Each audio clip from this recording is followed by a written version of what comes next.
Yep. Yes, please, Prabhuji. Okay. Oh, actually, so Sundaranand Prabhu is saying Hare Krishna, cannot hear. What's happening?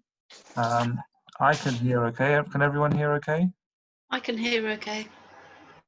Fine. I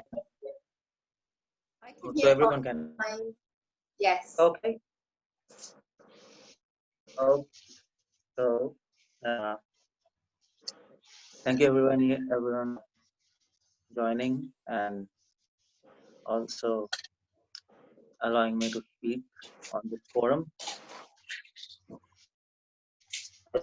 I don't know, Pritesh, how many devotees are there online now? At the moment, we have about 23, 24. Okay, fine. So thank you all of you for coming, and I think I'm supposed to speak on. I chose this topic Siksastakam because I thought this is a very relevant topic. We all daily recite Siksastakam, by the way. Most of this contemplates after the and Shastakam is also central instructions of Gaudiya Vaishnavism, on which most of our songs from Gaudiya Vaishnavas, and most of the written by Bhaktivinoda Thakur, if you analyze them, they are simply based on Siksastakam. In fact, Siksastakam is also the last chapter of Chaitanya Charitamrita, by the way. Anta Leela, chapter 20, that Siksastakam, Krishna's Kaviraj Goswami personally chose to keep Siksastakam right in the end of the book. So why did he do that? Because he wanted to emphasize that Mahaprabhu's entire life, all the pastimes, all the teachings conclude in these 8 verses of Siksastakam. So today I'll be speaking on this, giving a little preamble about Siksastakam. What is it? Why Siksastakam? Siksastakam, why do we have this? Who spoke this or who didn't speak this, by the way? And also, what is the esoteric teachings of Siksastakam? How our Gaudiya Vaishnava philosophies, the foundation of this is Siksastakam. So before I begin, let me just pray in invocation prayers, and then I'll try to speak on this topic, and then we can discuss something, and that will be really nice and blissful and enthusiastic for all of us. Okay, I'll just say these things.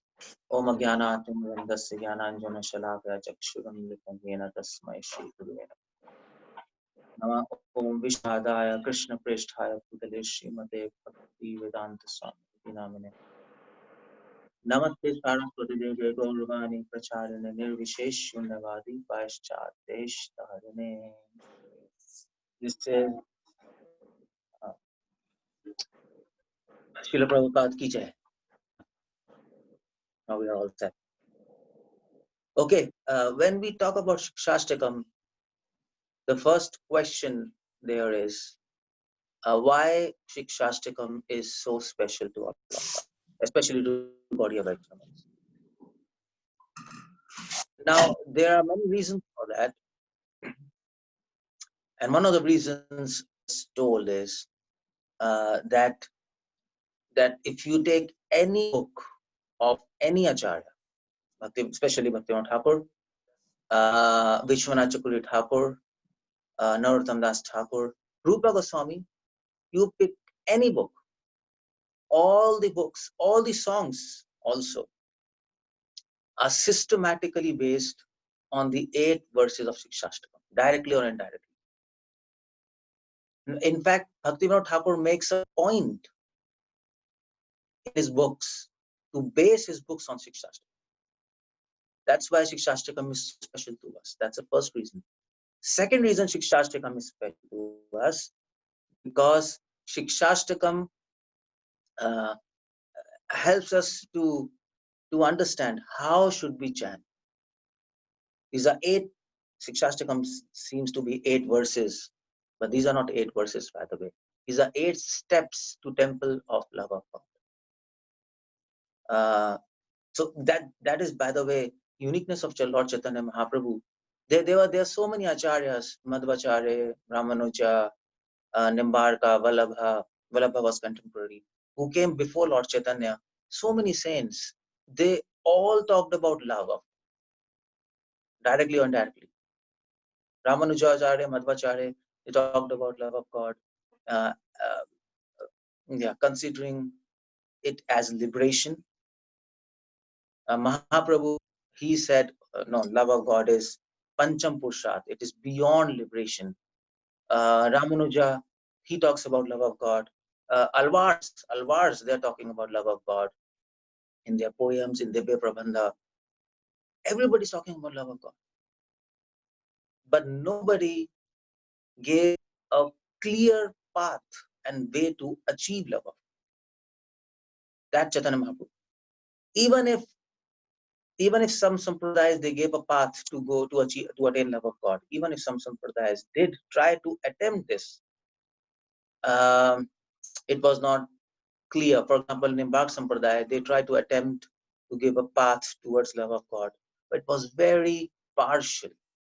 Vallabh Sampradaya, they talk about love of God, but they don't give a path to attain it.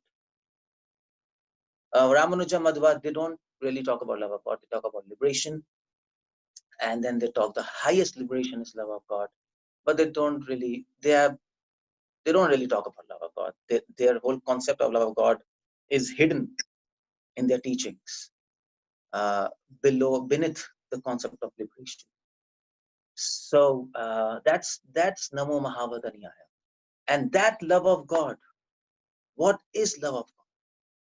How do we attain it? What is the process? That is given by Mahaprabhu in these 8 verses known as Siksastakam. That's why Siksastakam is very special. Siksastakam is the way, the truth, and the life, isn't it? Like we talk, like Christ said in Bible, and the truth, the way, the life. Let's say about Siksastakam. Siksastakam is the truth, the way, the truth, and life. That is Siksastakam. That's how important Siksastakam is. And the third point why Siksastakam is special is because it is spoken by Lord Chaitanya himself. Lord Chaitanya wrote a book, by the way, on Sanskrit logic, on Nyaya, but he threw it into Ganges on the request of his friend Raghunath Shiromani. Raghunath Shiromani was his friend who later became a big stalwart in Nyaya philosophy because he wrote a book. And when he read Lord Chaitanya Mahaprabhu's book, he was really, really sad. He should be happy. He should have been happy, but he was really sad because he said, if your book is published, my book will be completely eclipsed. Your explanation of Nyaya is beyond human intelligence. Mahaprabhu said, okay, so you are unhappy, let me throw my book in Ganges. He threw it. After that, Chaitanya Mahaprabhu, he didn't write anything. Did he speak Siksastakam? That's the question. Well, the answer is no. He didn't speak Siksastakam because he, did he speak Siksastakam? No. Yeah. Was Siksastakam revealed to us like message is revealed to Prophet Muhammad? No. Was Siksastakam decoded? Was Siksastakam a cryptic message from olden times and was decoded by somebody like Charles Babbage did, or maybe Turing did? Was it like that? No.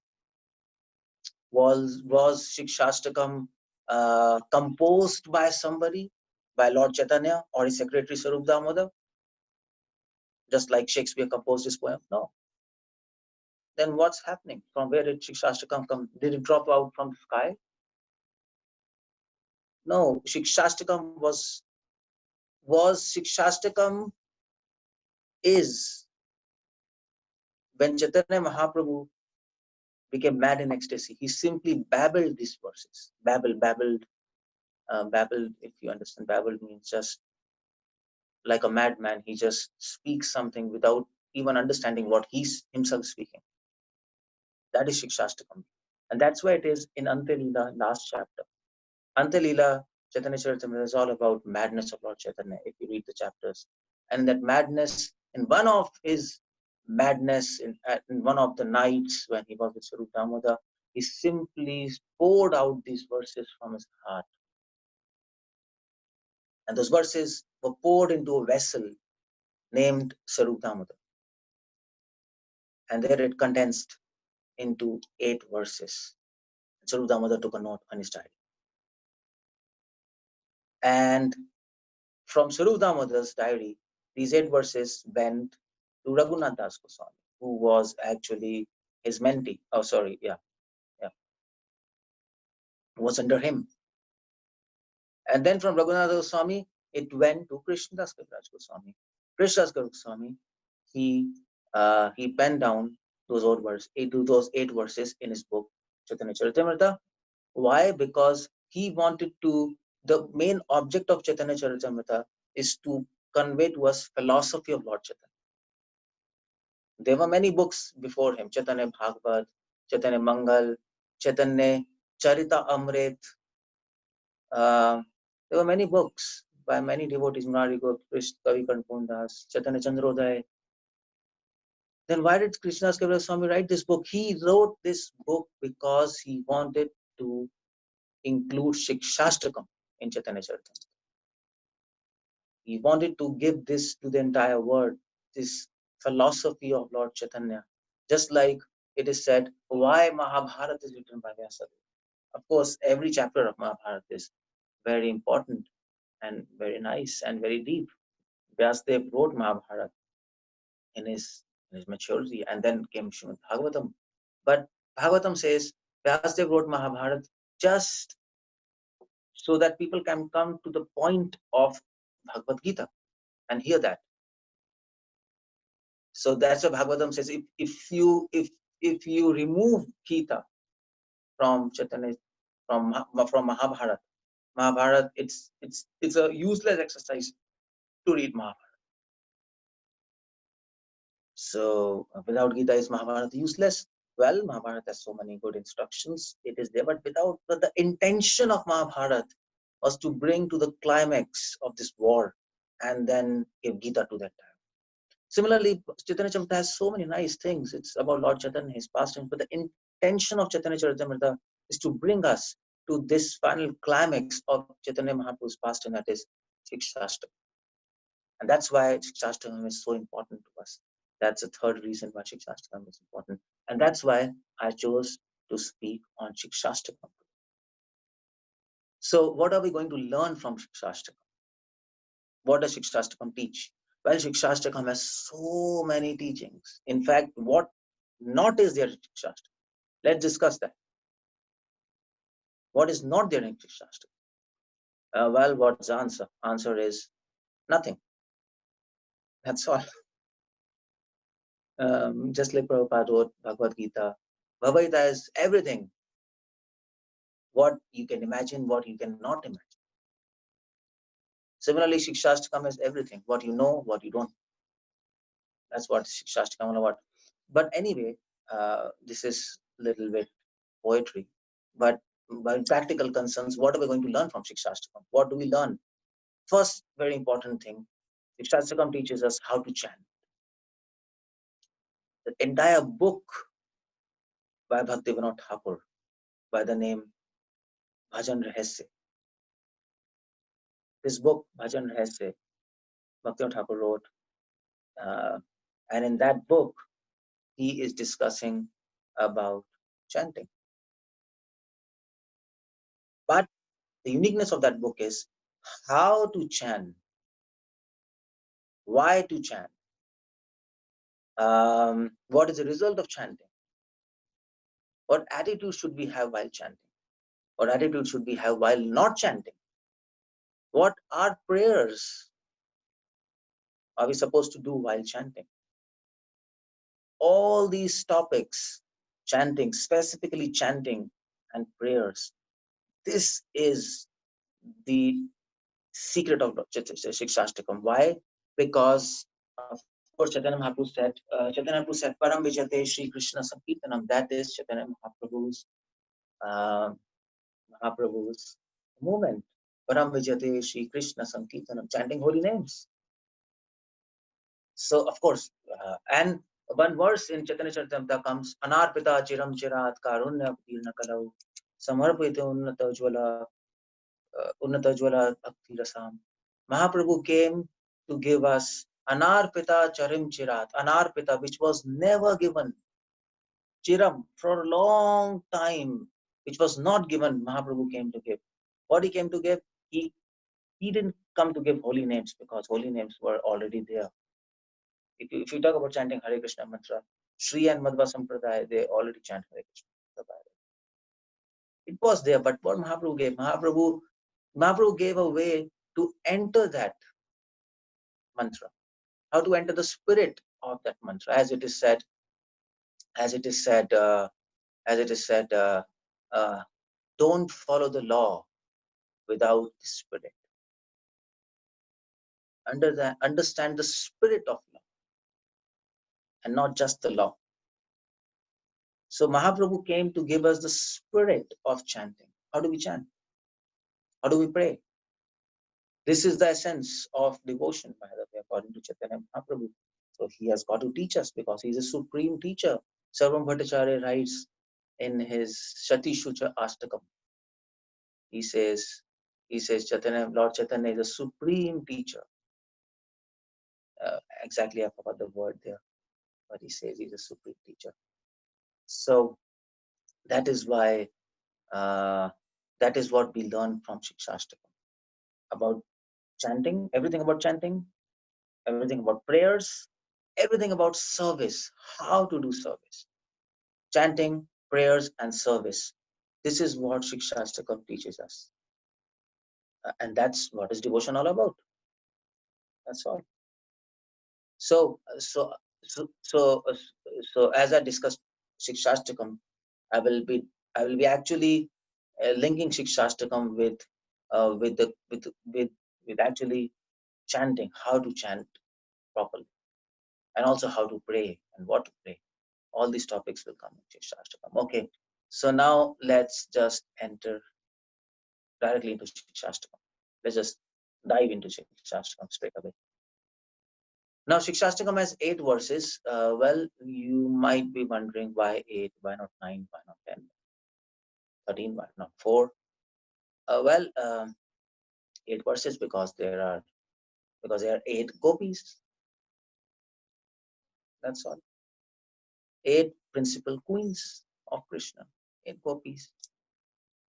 8 principal gopis. So there are 8 verses. Of course, 8 Ashtakam. There's another reason. Ashtakam is the usual pattern of poetry. When people write poetry, or I mean to say, Mahaprabhu didn't write, it simply flowed from his heart.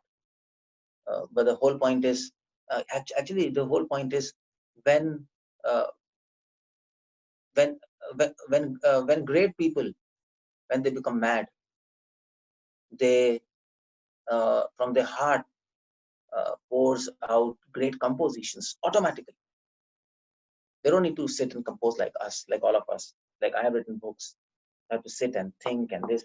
But when great people, they become mad, they spontaneously pour out compositions, just like Lord Chaitanya did in Siksastakam, or just like Narottam Das Thakur Prarthana.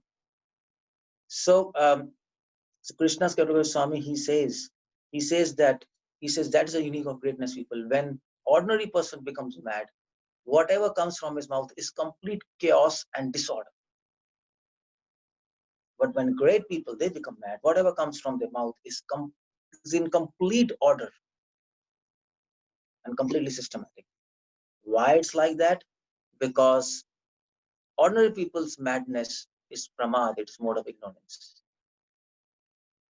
And great people, madness is trigunatit, is beyond modes. They are witnessing reality. when they're mad. And then they are putting reality into words. And what is reality all about? Reality is always symmetrical, always orderly. They're witnessing reality. They are not witnessing illusion. People are witnessing illusion when they become mad, ordinary man. And that illusion is always chaotic and disorder. When great people become mad, Nityanand Prabhu, Narottam Das Thakur, or Chaitanya, when they become mad, they are witnessing reality that means beyond modes of nature. And they're witnessing reality and they speak, automatically their words fall in order and systematic. This is what Krishna's Gauidya Swami explains, by the way. So that's why we have 8 verses, which is signifying Siksastakam. Most poetries are in Ashtakam or Dashakam, either in 10 or in 8. Most of them are in 8.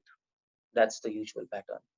So it's in 8. And of course, there are 8 gopis, 8 principal queens, and like that. And then there are Ashta Satvik Vikar. It's always 8 number he wants it to keep. This is not so important point, but I just put it casually. I just wanted to, there are so many points we have to discuss, but I just wanted to hit on practical points. Okay, let's go to the first verse. Everybody knows this first verse, so I didn't really try to make any PPT. There's no point. The first verse is Cheto Darpanam Arjanam Bhav Mahadavaganit Papanam Shreya Kairapa Chandrika Vitarnam Vidya Padu Jivanam Anandam Vidu Vardhanam Prati Padam Purna Amrita Swadhanam Sarvatmanasnapanam Param Vijate Shri Krishna Sankirtan. All glories to the chanting of holy names. So the first verse, now the first question about first verse is, Chaitanya Mahaprabhu is speaking about the glories of chanting the holy names. Glories of chanting of the holy names. Or in other words, why to chant? That's a question. Why to chant? First of all, why to chant? What do we get from chant? Why should I chant? That's the first question, isn't it? You have to convince yourself also. Why to chant? And that Mahaprabhu is answering in the first verse. So he gives 8 benefits of chanting. Now you see, we are all conditioned people, isn't it? So we don't do anything without any benefit, right? This is what is under reflex. So why to chant? Is there any benefit? Okay, there are 8 benefits. There are 1, 2, 3, 4, 5, 6, 7 benefits. 7 benefits of chanting. So these benefits help us to inspire us to chant. Okay, there's so many benefits. Let me chant. Of course, and also Chaitanya Mahaprabhu is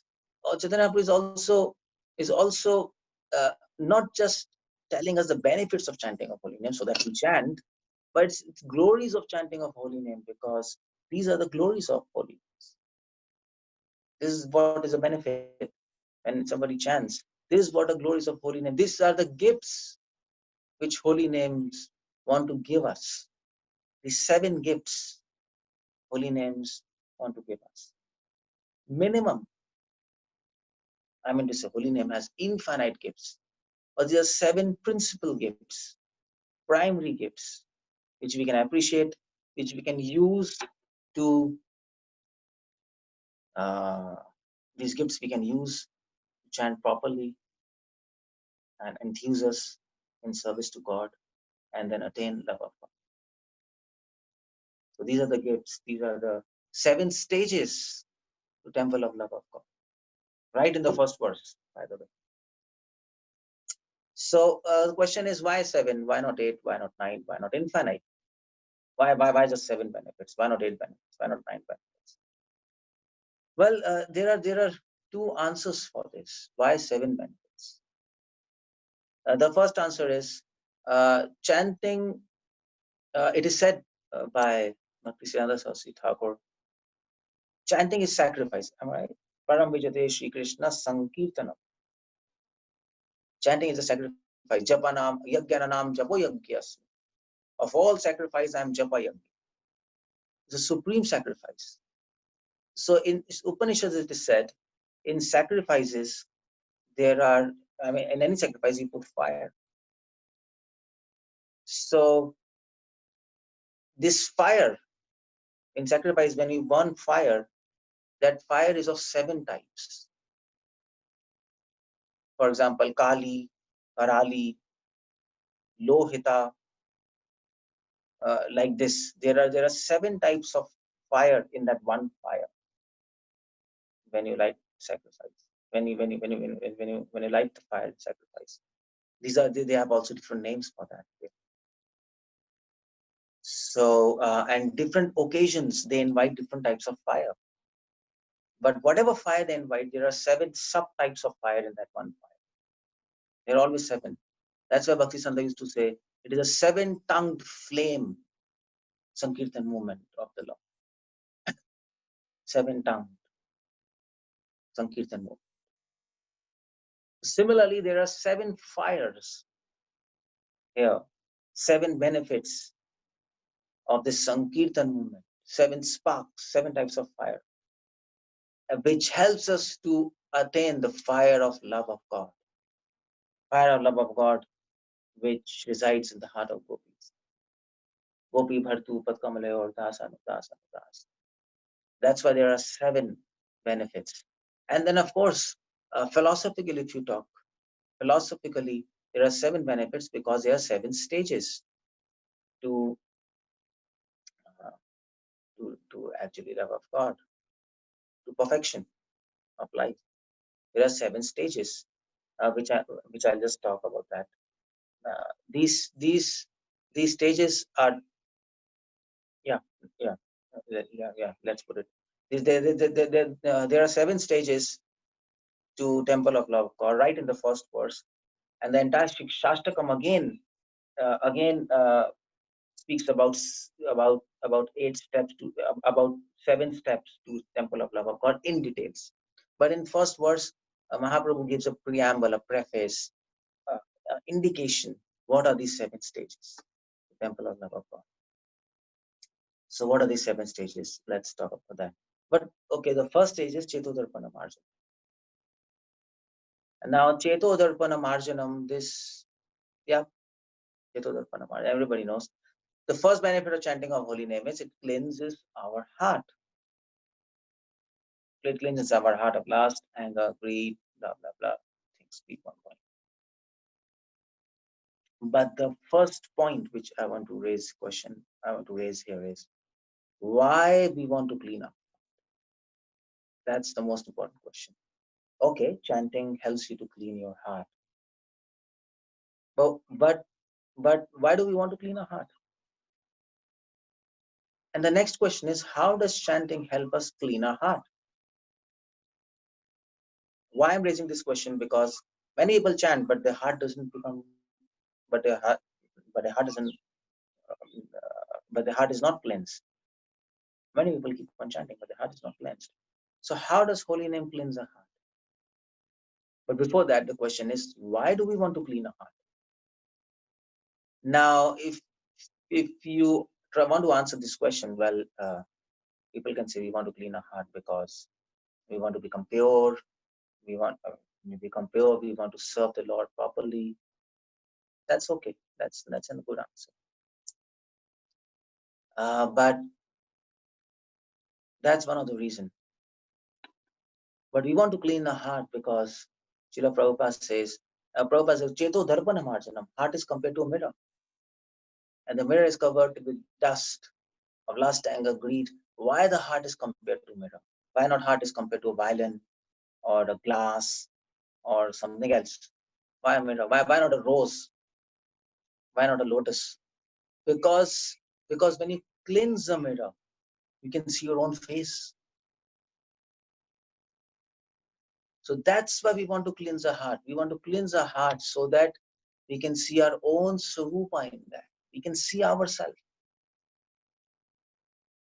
But that's not a good answer, by the way, according to Gauidya Vaishnavas. That's not really a good answer. Because when Srimati Radharani, she sees the mirror, she doesn't see herself.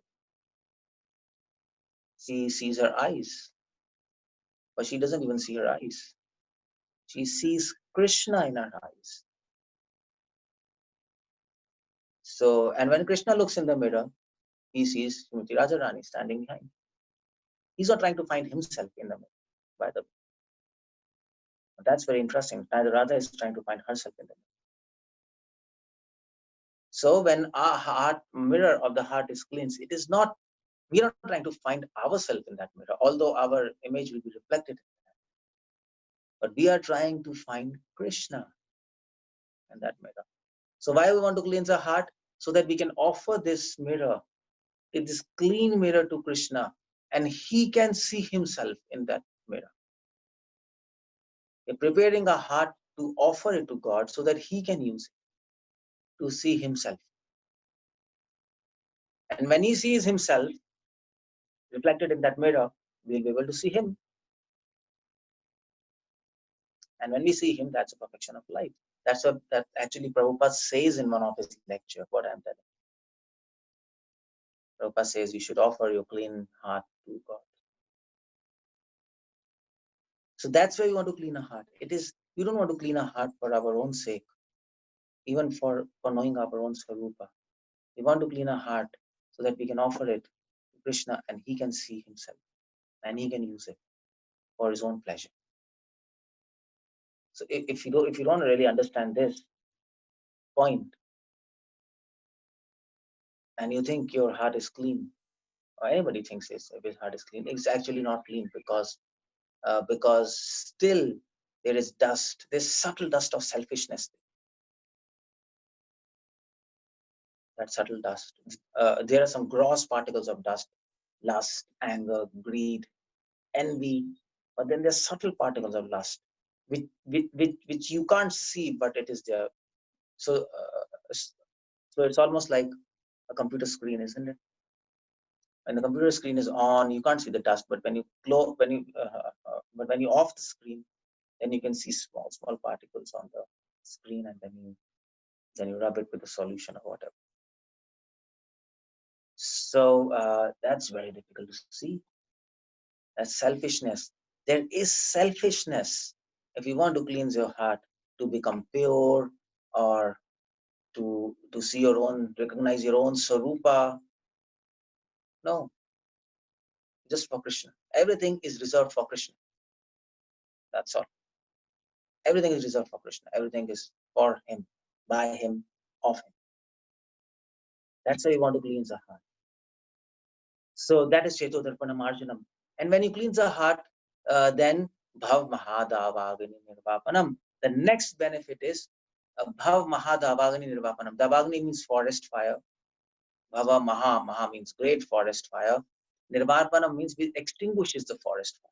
So what is the forest fire? He might be free of lust, anger, greed, and also selfishness, but then there is desire to be selfish.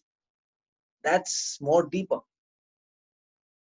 Desire to remain selfish, desire for lust. That's, you see, that is little deep. Okay, I am selfish, I am lusty. Okay, I can wipe my lust, I can remove my lust by chanting, I can remove my selfishness by chanting, but then it comes back again. That's the whole problem. Why? Because we desire it. So that desire is the forest that consumes everything. That's a forest fire. So that desire for lust, not only lust, not only selfishness is removed from chanting of holy name, Chetodarpana Marjanam, but also the desire for lust, desire for selfishness. As a second benefit. This is second benefit for lust. Now the third benefit is Shreya Kairiva Chandrika Vitaranam. Now the first two stages are actually Bhajan Kriya and Anarth Nivriti. Anarth Nivriti, of getting free of lust and the desire of lust, and then comes Nishtha, to Shreya Kairava Chandrika. That's a level of Nishtha. Shreya Kairava. Kairava means white lotus. Shreya means pure.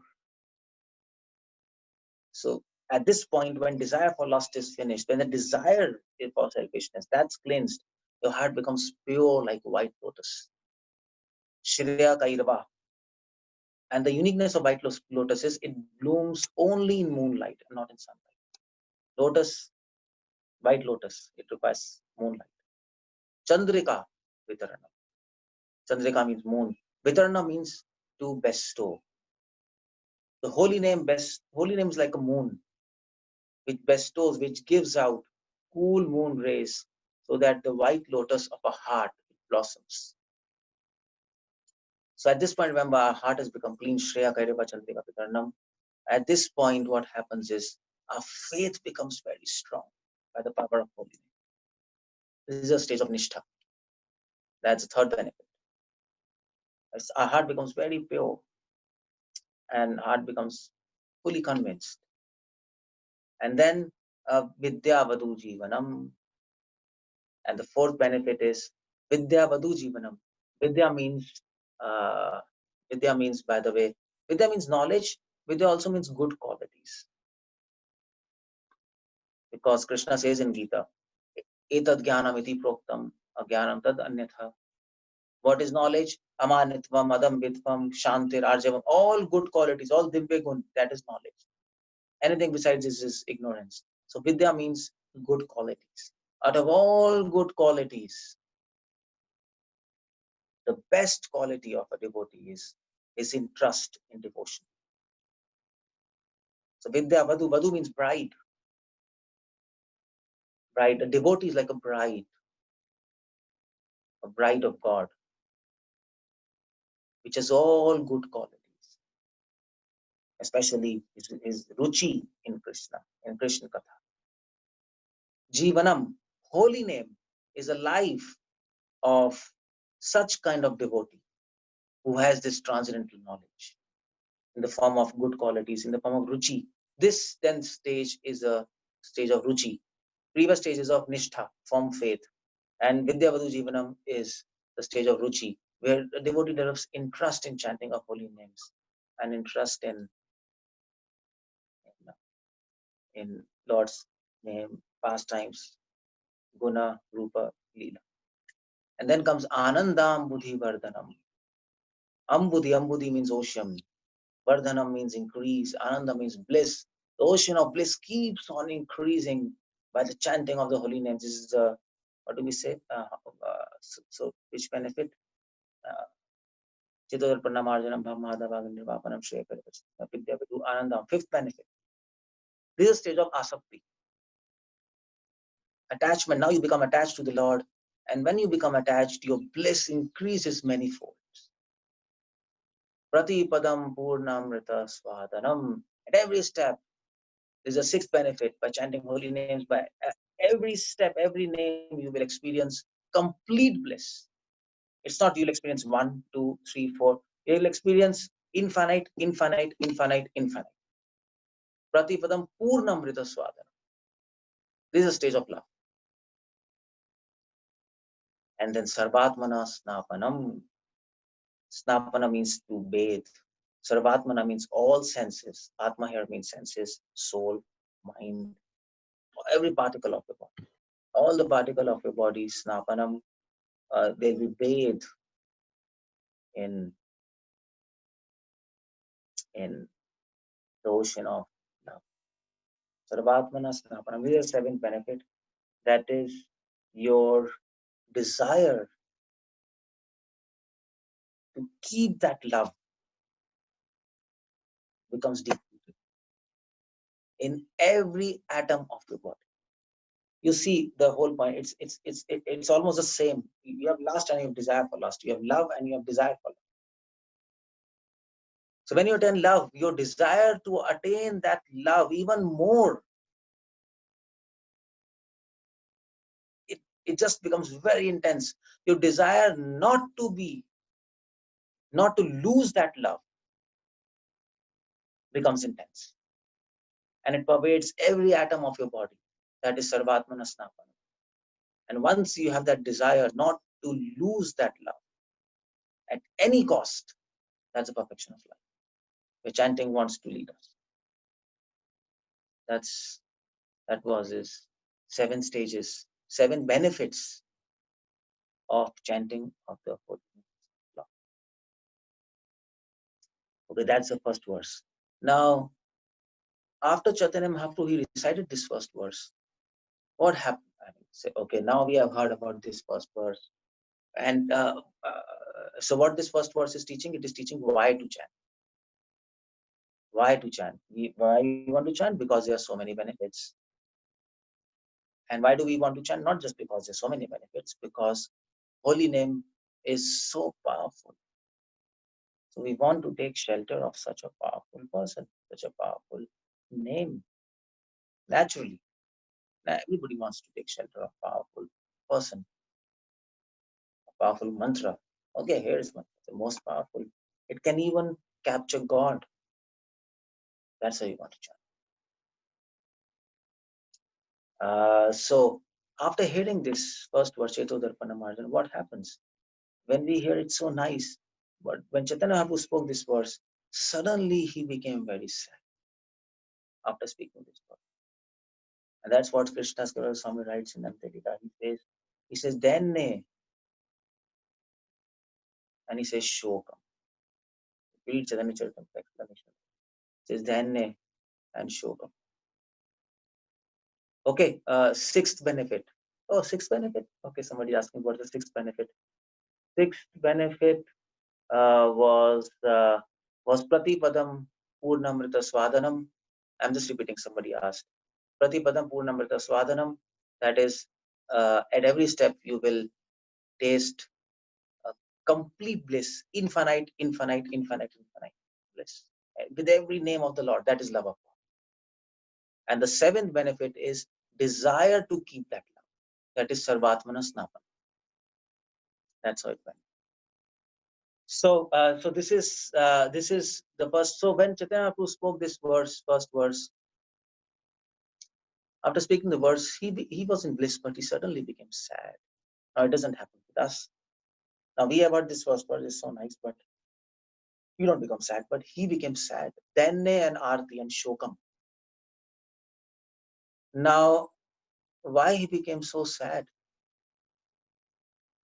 Why he became so sad after speaking the first verse? This is called devotion. You see, whatever we feel now, that is completely from material plane, from mental plane, or maybe even more grosser than that, but not definitely subtler than that. But Mahaprabhu is on spiritual plane, and he's helping us to enter the mysteries of holy name. And the key to entrance of mysteries of holy name is sadness and not happiness, by the way. And I'll come to that point as we move forward. Of course, we don't really show that sadness outside. Of course, we are also happy. It's both happiness and sadness, but the key is sadness. So Mahaprabhu suddenly became sad. Why? Because he thought that, my God, holy names have so beautiful, so many benefits. And it is there. And I'm chanting holy name, but I am not experiencing any of this. That's why he became sad. Now his sadness is coming from his humility. That's why Krishna's Swami says, when Mahaprabhu heard the first verse, he became sad, and also he experienced humbleness, denne, and arti. This is a devotion. This is devotee. Am I right? This is a devotee. This is a devotee. Oh, can you elaborate on sadness versus happiness? Well, this is somebody asking. Yeah, so devotee experiences both happiness and sadness. We are happy because we are chanting holy names, and we are so fortunate we have got this holy names, the most powerful mantra, right from spiritual world, right? Personal mantra of Srimati Radharani. But Srila Prabhupada writes in Nectar of Devotion, if you read properly. Srila Prabhupada writes, anybody can experience happiness. even without attachment to God. But without attachment, to experience sadness is impossible. Without attachment, one thing is impossible to experience, that is sadness. So happiness, okay, fine. If you see a small child, you become so happy. And such a small child, 2 years, 3 years old child, you be just pranking and speaking, mama, papa, whatever, in his nice, sweet voice. So people are so happy, you know. But if something happens to the child, you'll be okay, fine. Oh my God, something happened. But who will experience the sadness? Mother. She'll be the most. She'll be messed up if something happens to the child.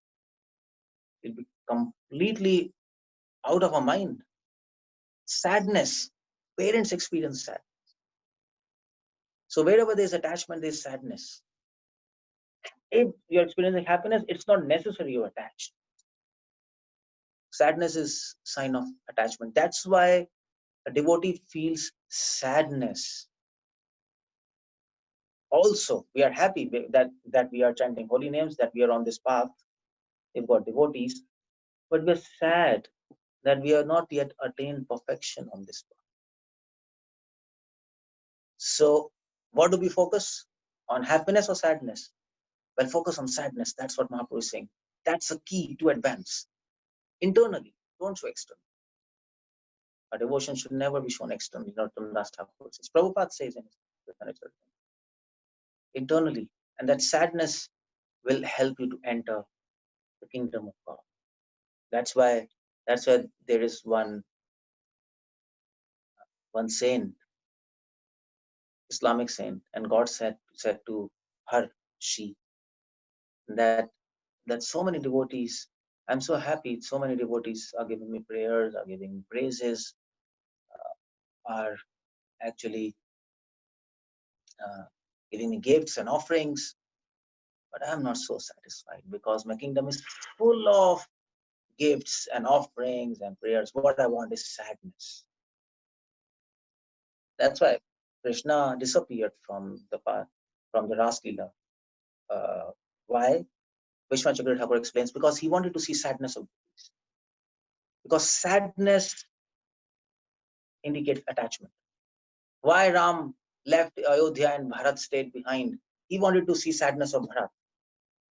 Why allowed Raman to kidnap Sita and then she was there in Ashok Vatika? He wanted to see sadness of Sita, and he wanted to show their sadness to this world. And he wanted to show this is the sign of attachment.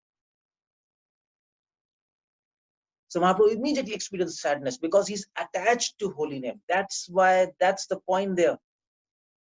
If you're attached to chanting of holy names, as soon as you hear the first words of Siksastakam, what you will experience? You will experience happiness that, oh my Lord, my holy name is having so many glories, but you will experience more sadness because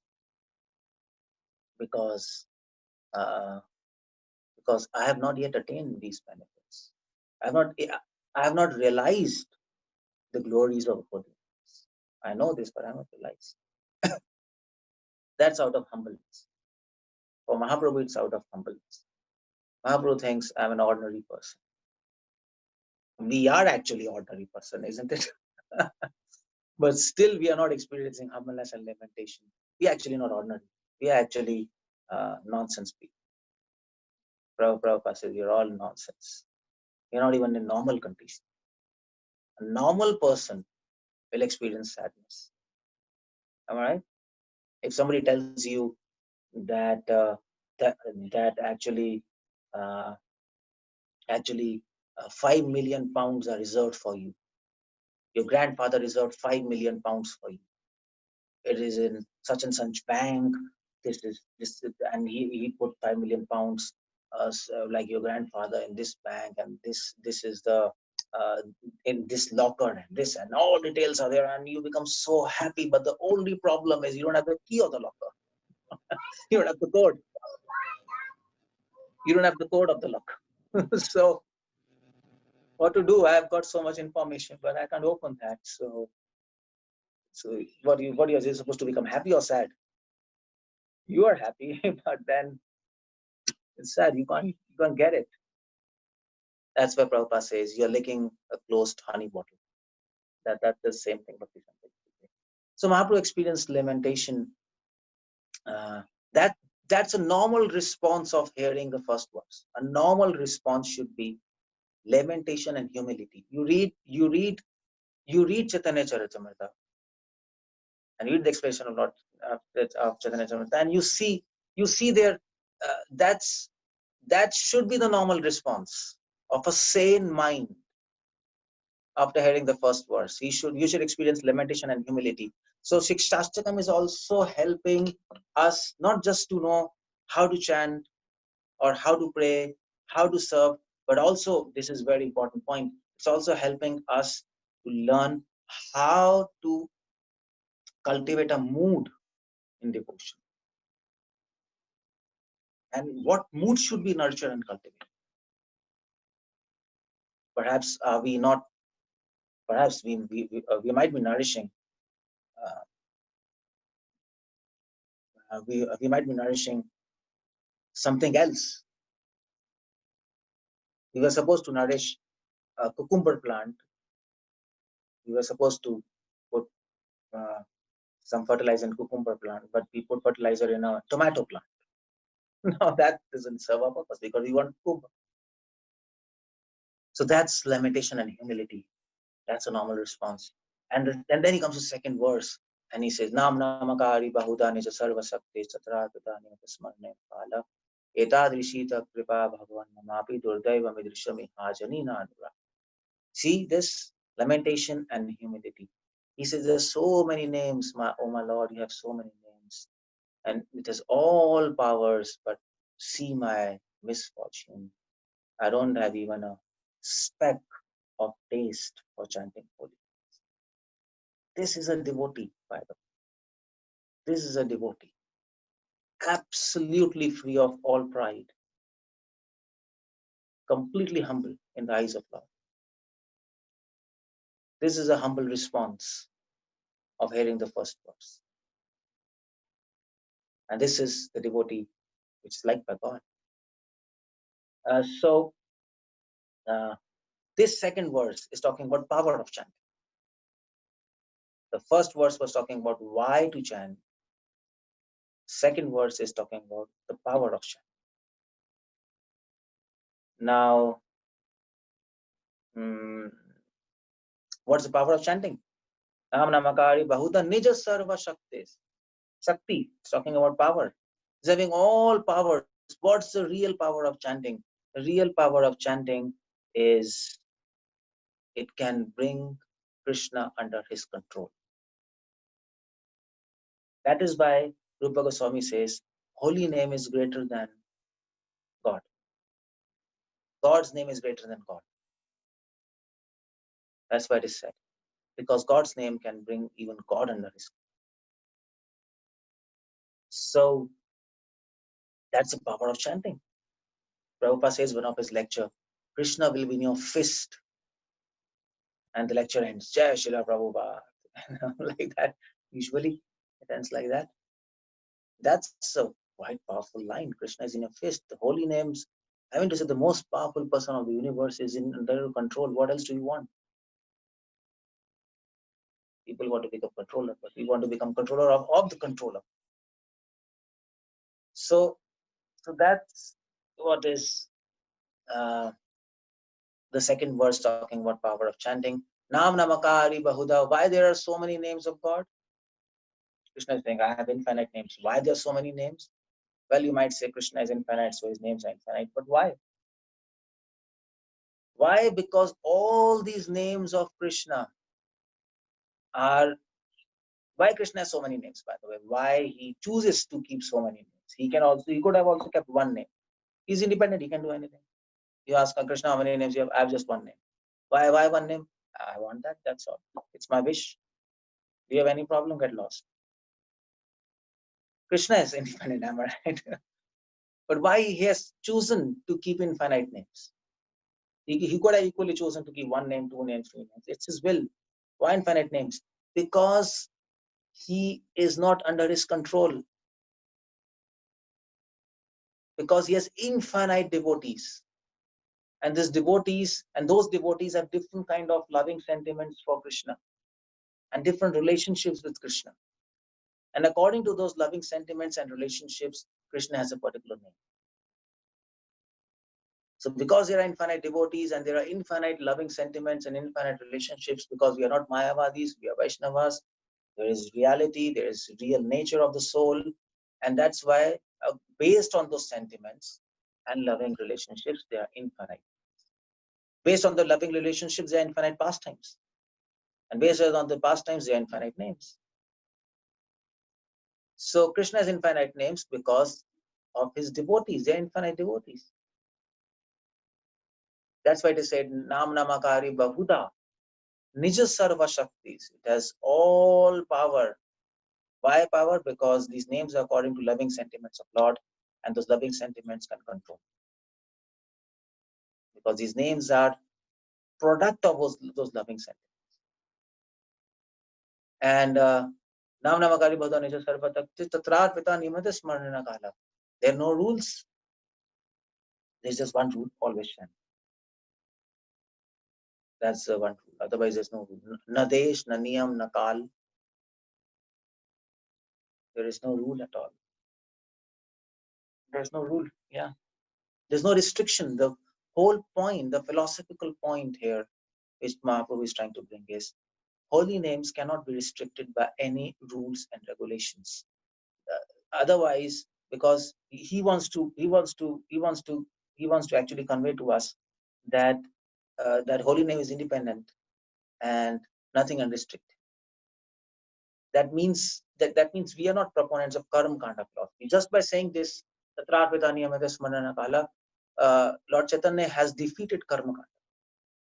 Karma kanda is a philosophy which says even God is under rules and laws of karma.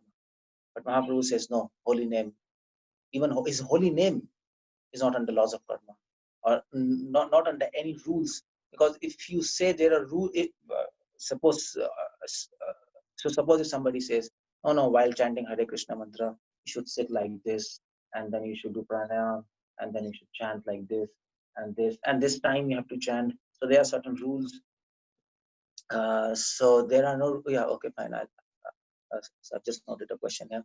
So there are no rules. So, well, if you say like that, that means you're putting holy name under restrictions, and that itself is offense. That itself is offense. Because holy names is independent. You can't put holy name under any rules. It is independent. Okay, so there are no rules, but then there was one question. Are there any offenses? So what about offenses? Well, there are offenses against holy names. That's okay. But there are no rules for chanting. That's the whole point. You don't need any particular place, particular time. Of course, there are some conditions under which you should chant. That's okay. To have a condition under which you are chanting, but to have a rule when you are chanting, that's a very different thing. Now, the whole point is those conditions are for us and not for holy name. Even those offenses, you have to chant without offenses. That is a condition on us, not for holy name. Because when liberated people, they chant, there are no offenses. Liberated people chant, we chant, but they get result, we don't get result. Why?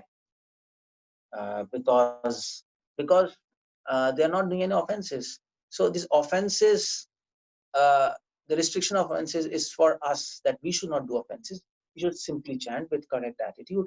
So you will get, and with that, if you have proper attitude, then you don't need any time, place, or the rules are specifically regarding to time and place. There's no time and place. Just like there are rules in deity worship, there are rules in yagyas, there are rules in chanting of Vedas, but here there are no rules. So holy name is not under rules. Is holy name under offenses? No. We are under offenses. Just like Bhaktivinoda Thakur gives an example, just like there's sun, and then there are so many clouds, and then so you can't see the sun because of clouds. So who is behind clouds? We or sun? We are behind, we are restricted by clouds. Sun is not restricted by clouds, because somebody in America, he can see the sun. Clouds cannot restrict sun. Clouds can restrict our vision. So offenses cannot restrict holy name. It can restrict our vision. That's the whole point. So holy name is beyond everything. So that's why that is why it is said, Nam namakari bhautanicha sarvatakti satrarpita niyamata marnena kala etadrishi tab kripa bhagavan mamapi. This is very important. Etadrishi tab kripa bhagavan mamapi. Mahaprabhu says, oh my Lord, it's you're such a mercy that you have descended in the form of holy names. Mahaprabhu is bringing a philosophical point. He's saying, oh my Lord, you are approachable. That's the whole point. You are approachable. That God which is praised, who is praised by Upanishads as Nirvikar, Nirgun,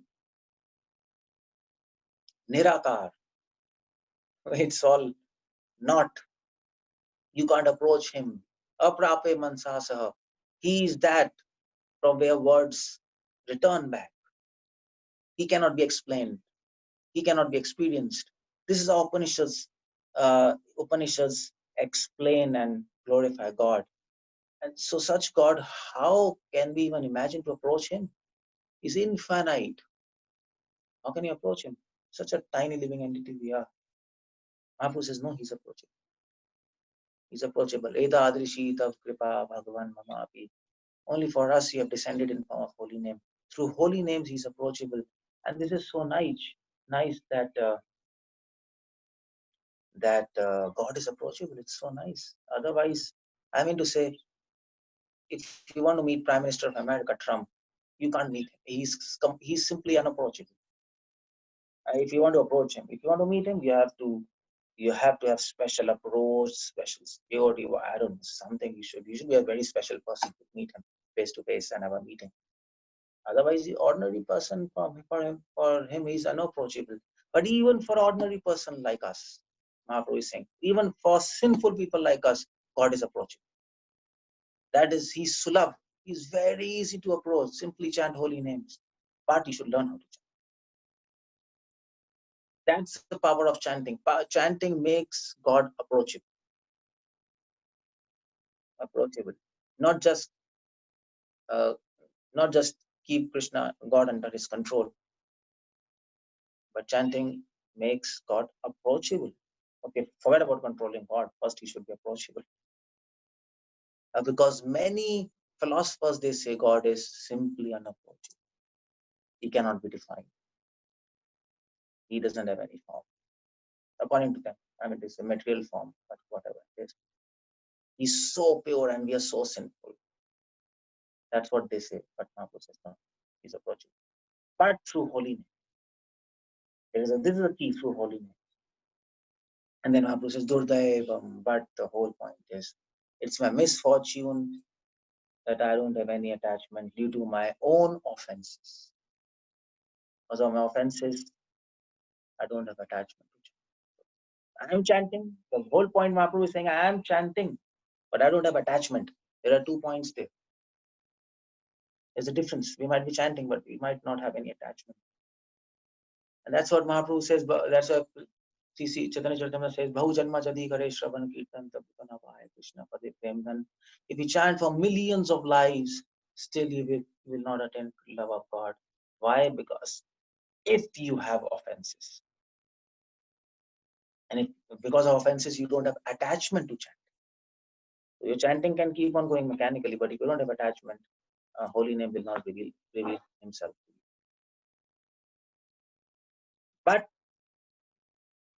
But to get relieved of offenses and chant and get attachment, the way out is chanting itself. Chanting is a way for chanting. That's the whole point. But the point is, you should know how to chant. The art of chanting. Otherwise, it doesn't work. It will work, but it will take long time.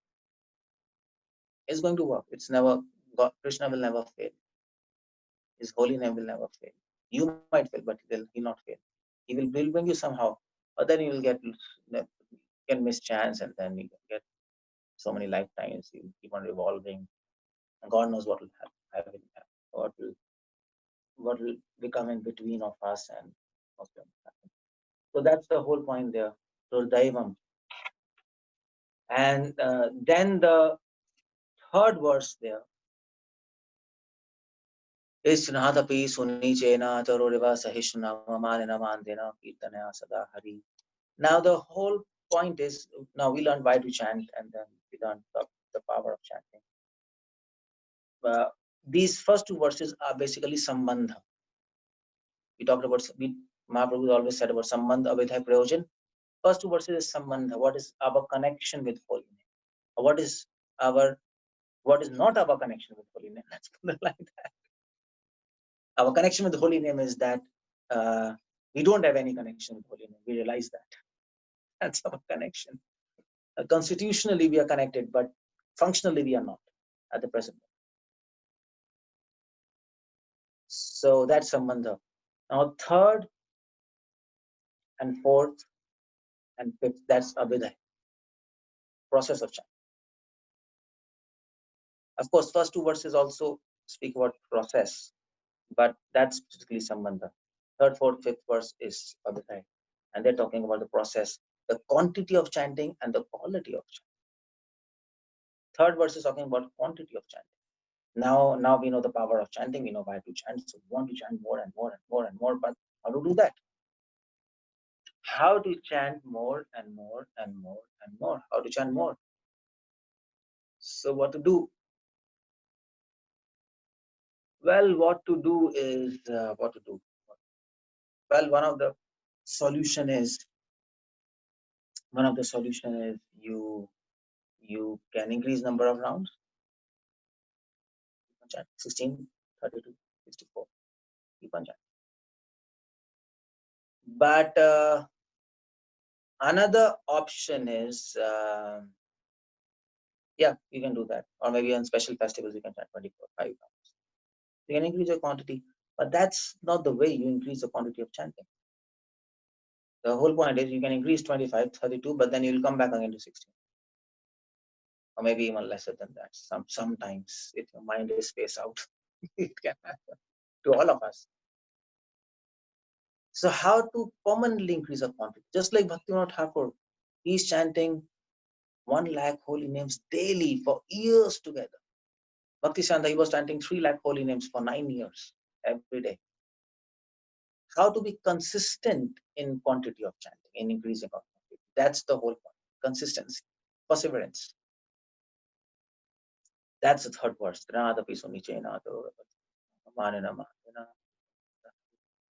then I was saying, if you want to increase the quantity of chanting, or how to always chant, Sada Kirtanya Hari. What to do? You have to learn not just the technique of chanting, but the technique to live your life properly. Now, this third verse is a connection between the way of life and chanting. So chanting is not just when you are chanting. That's not the point there. You can't chant, you can't say, okay, I live my life like this, and whatever I want to do, and I will chant more and more and more. That will never happen, because your chanting and your life should come together. So chanting of holy names is a way of life. It's connected to your life, to your way of life. So the whole point is, if you want to increase quantity of your chanting, you have to have a proper attitude to live your life. That's the whole point. I'm not saying proper attitude to chant. I'm saying proper attitude to chant, that I will tell later. But I'm saying proper attitude to live your life. Or in other words, you should know how to chant. And you should also know what you should do when you're not chanting. And then then you can always chant. You should have a proper attitude when you're chanting and you're not chanting. Attitude to live. And what's that attitude? Proper attitude to life, your entire life. That's what is third verse. If you apply this third verse, then your quantity of chanting will. Or so, what's that third verse all about? Mahaprabhu is saying there are so many divine qualities. There's like 16th chapter Gita, 13th chapter Gita. Says of divine qualities, good qualities, virtues, as they say in Christianity. There's so many virtues. But Mahaprabhu says if you have these four virtues, four qualities, just four, this is what you have to cultivate. And if you cultivate this in your daily lives, in your daily moments, dealings with others, even dealing with God in the deity form, or even while chanting, then you can always be chanting. If you are in that mental setup while you are living in this world of dead matter, in this world full of enviousness and lust and anger, if you have this kind of mental setup, you will always be able to chant. So remember, increasing quantity of chanting is not a mechanical process like Dhyan yogis. It's not simply a practice that you can keep on chanting more and more and practice more and more and more, and then your quantity will increase. No, you will someday it will come back again to zero, or maybe it'll again come back to whatever minimum you want. To permanently increase quantity of chanting, you have to change your mental setup, a mental setup, mental perspective to live your life. That has to be changed. So what are those four virtues? So for that, you have to cultivate these four virtues, just four, not all virtues. Bhagavad Gita, 16th chapter, it gives 19 virtues, divine qualities, uh, daily sampada. Mahaprabhu says, okay, I give you four. First is humility. You have to cultivate humility in life. Now, what is humility? Generally, we think humility is speak softly or maybe respect others. That's okay. That you have to. That's common manners. Or humility is don't speak back to somebody. Don't speak in harsh voice. Whatever anybody says, just accept it. That's not humility. That's foolishness. But of course, some manners should be there. But humility is just Mahaprabhu defines here. Uttam hoya. Yeah, sure. So Chaitanya defines Uttam hoya Vaishnav hobe nirabhiman jive saman vive jani Krishna. Uttam hoya Vaishnav hobe nirabhiman abhiman. Uttam hoya apna ke manehin. Humility, real humility is when Mahaprabhu says, when you are the best of devotees, still you consider yourself the worst. That's humility. A sweeper, if he says, I'm a sweeper, I'm nothing, well, you're a sweeper, and you're nothing. That's not humility, that's reality.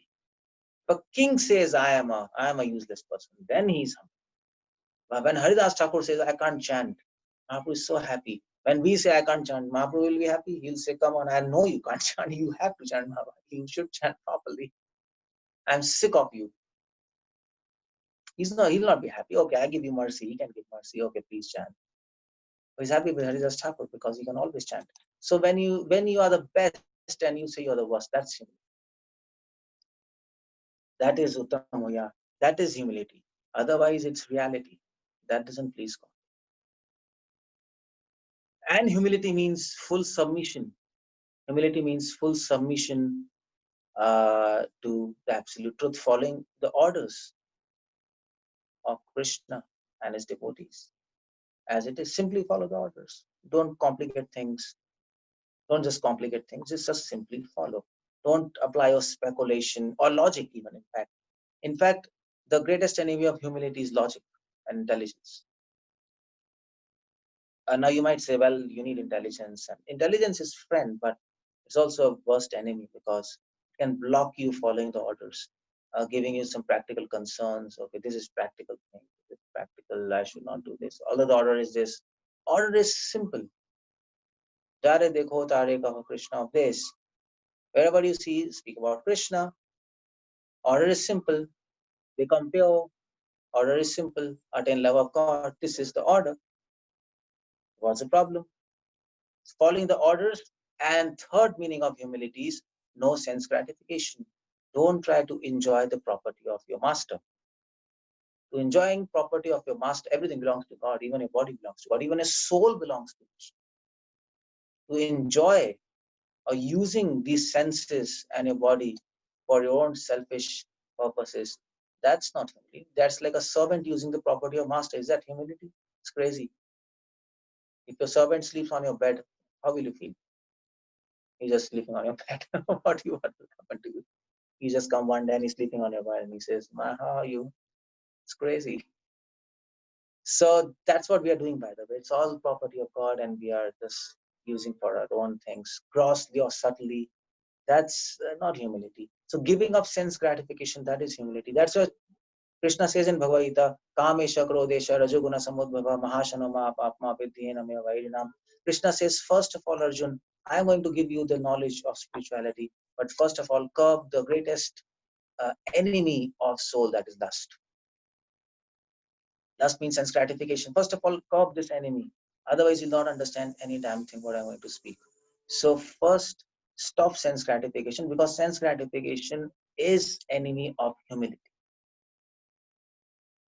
Sense gratification means you're not humble. That's all. And if you're not humble, God will not open his secrets to you. He will not open his secrets. He will not reveal his secrets to you. You can read books and you can have knowledge, but it'll not change into realizations. So that is why all scriptures, they say, leave sense gratification. Vishaya chhadiya se rase majiya, mukhe bolo hari hari. Leave sense gratification.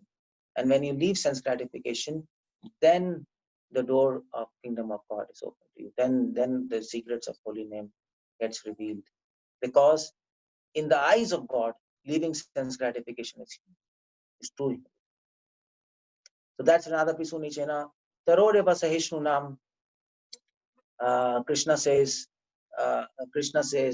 be tolerant, just like a tree. That we all know. I mean, to say tolerant like a tree means what? So Mahaprabhu says, if you cut a tree, it will not protest. But when the tree starts drying, it will not ask for water.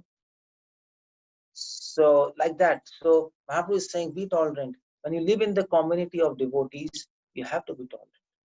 Somebody will speak something, but don't protest. People might blame you, devotees might speak something against you. Don't protest, let's like a tree. If nobody gives you any attention, don't protest.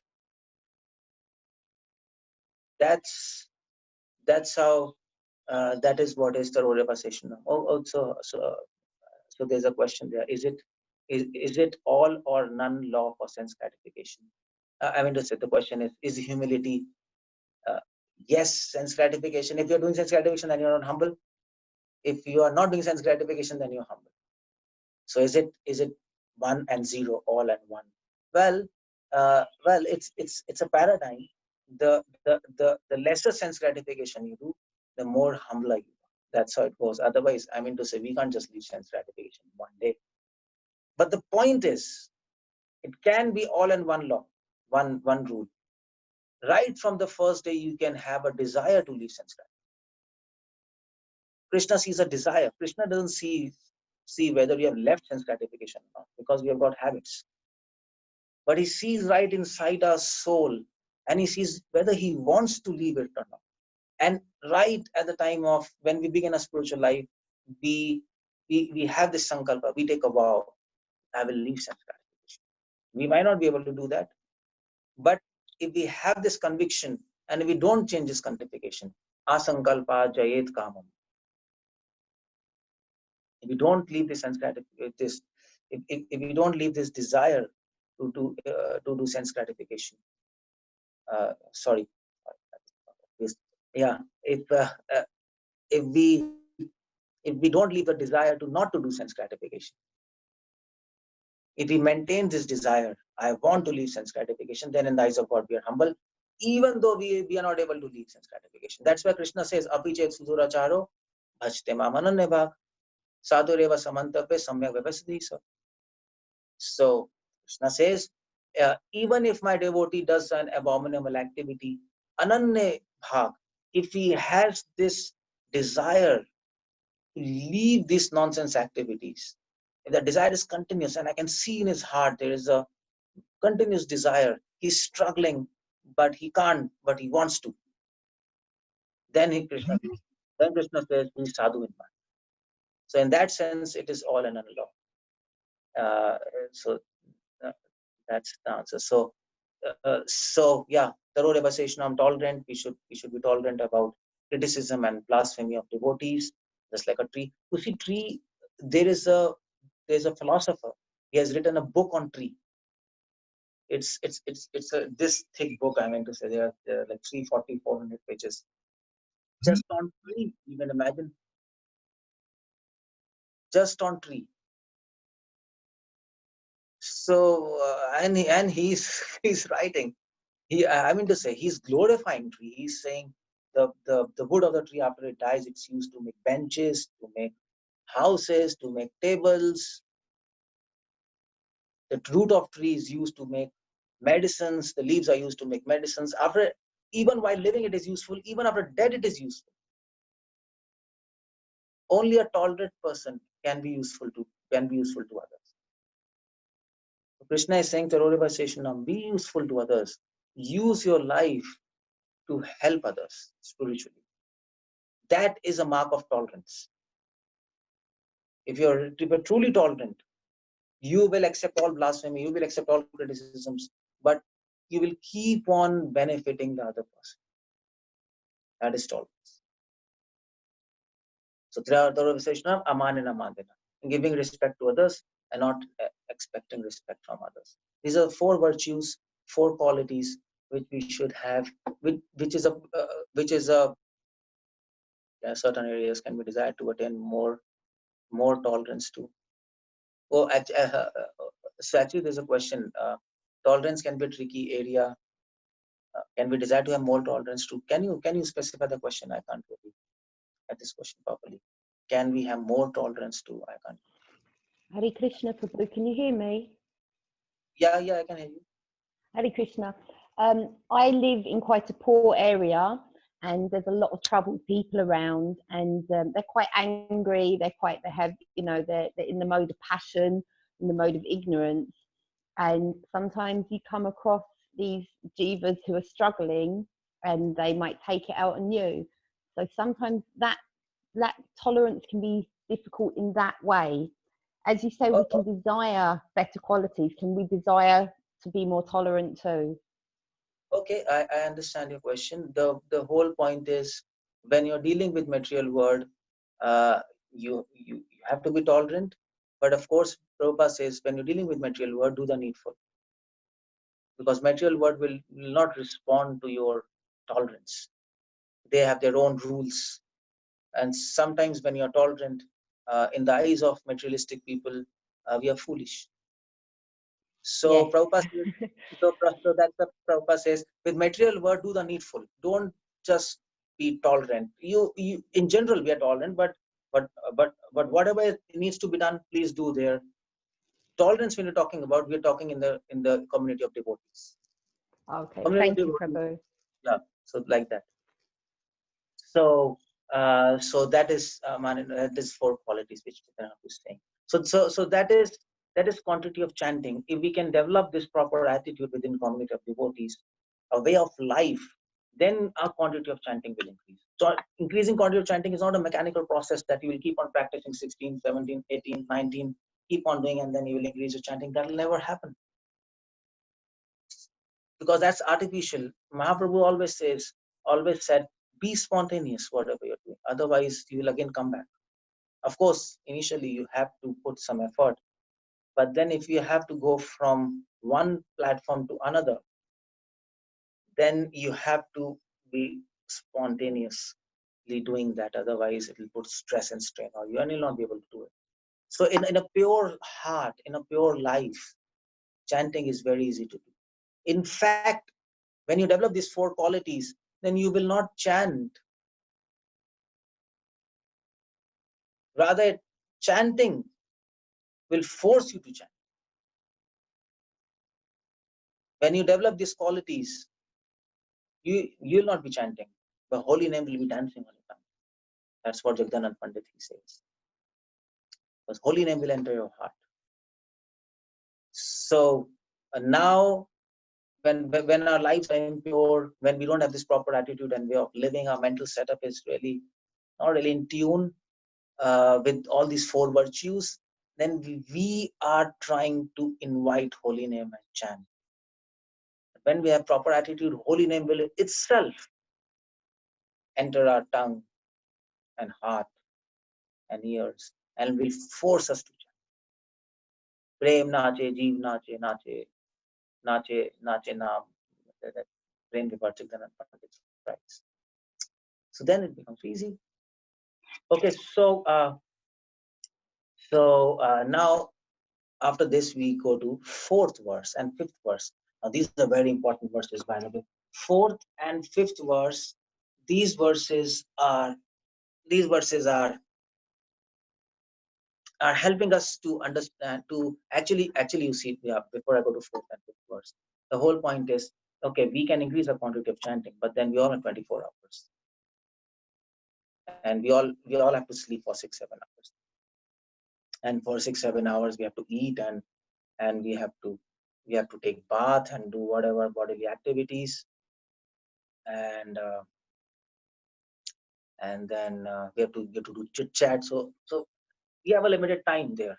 Anyway, so before I proceed, there's one question: what is the third and fourth quality?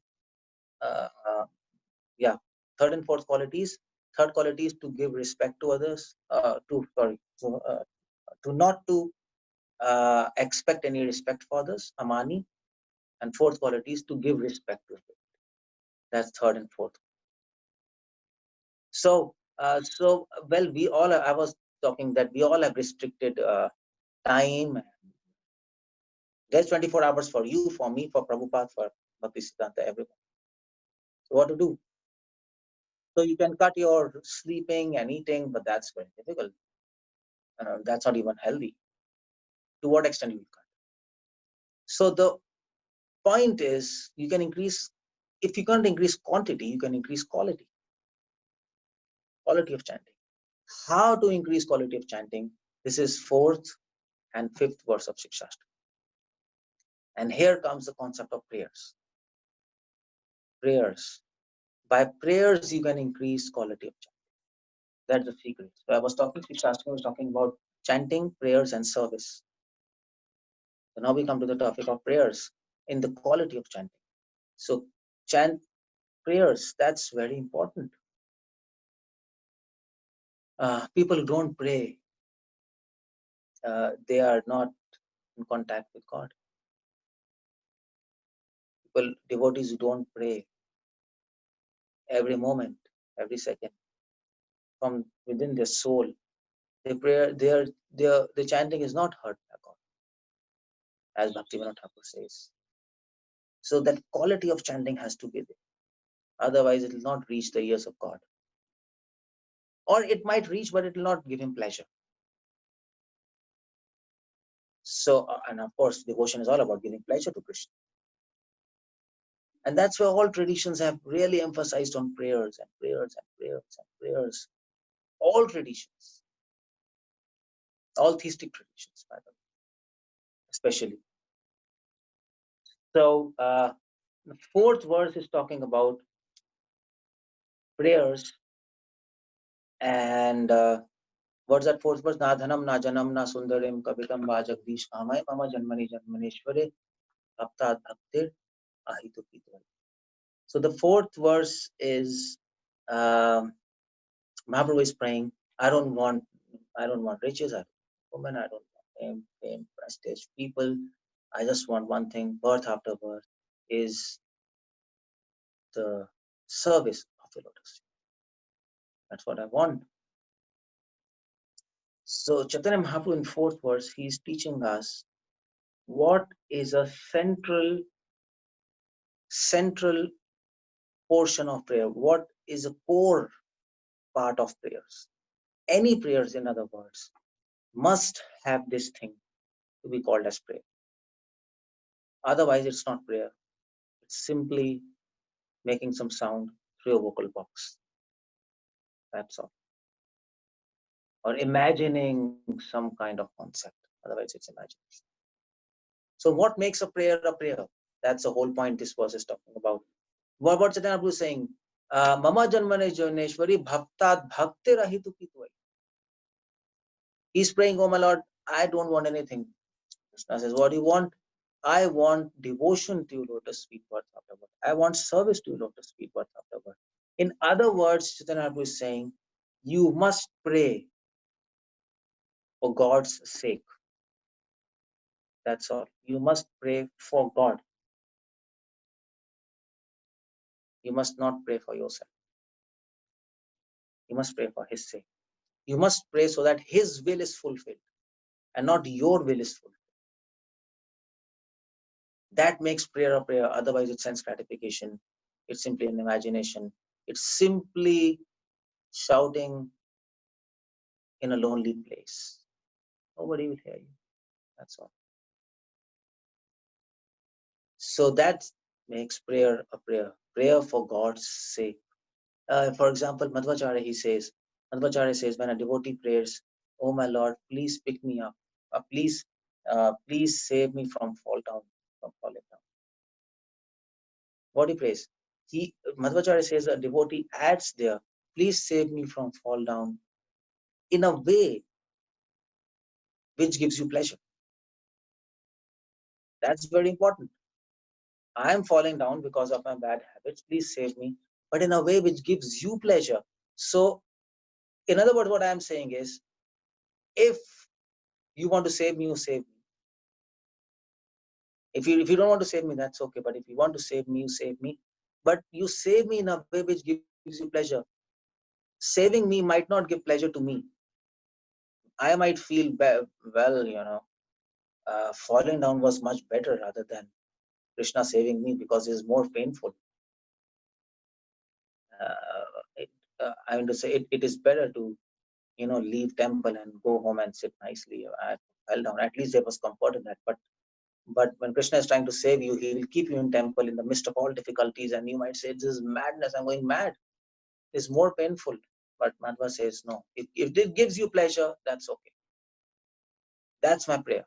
And if you find pleasure in not saving me, that let your will be fulfilled. That's the prayer for His sake. Krishna, you be happy.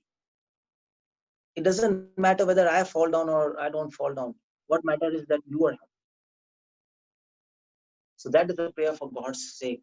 That makes prayer a prayer. And then the quality of your chanting. Prabhupada says chanting is the best prayer. And chanting is the best glorification. Then your chanting will be, you have to chant for His sake. And you have to chant for Him. Of course, the one question is that complete surrender? No, that's not complete surrender. That's the beginning of surrender. That's the beginning of true surrender. So the whole point is, be selfless. Don't be selfish. Nothing should be done for oneself. But anyway, so I'll talk about the selfless concept a little later. But the whole point here is, one question is anyway, yeah. So but this is not complete surrender. The whole point is, these prayers, who desire to pray an important component of prayer, is he not happy? Is he not happy? I couldn't read properly. What say? Can you ping that again? Is he not happy? I can't read it properly. Is he not happy when we ask for something spiritual? Who desire to pray an important component of prayer? Yeah, I mean to say, if you pray without the desire to pray, then that's a mechanical thing. First of all, we should have a desire to pray. Otherwise, what's the point to pray? First of all, if that is very mechanical thing. So there is. The whole point is the whole point is, a prayer without desire to prayer is like we are saying, Krishna, help me, but then we don't want help. We are not open enough free will. To have a desire to pray means Krishna, I'm giving away to you in my free will to manipulate me. You manipulate me. That's a desire to pray. If we don't have a desire to pray, and if we're simply praying mechanically, oh Krishna, help me, and Krishna will say, oh, okay, okay. Your prayers are in your lips, but not in your heart. You're saying help me, but you don't want my help. You don't want me to interfere in your free will. Well, I can't help you because I can't change your free will if you don't want it. That's an eternal law. So prayer without desire to pray is practically useless. That is why, so that is why desire to pray should be there. That's very important.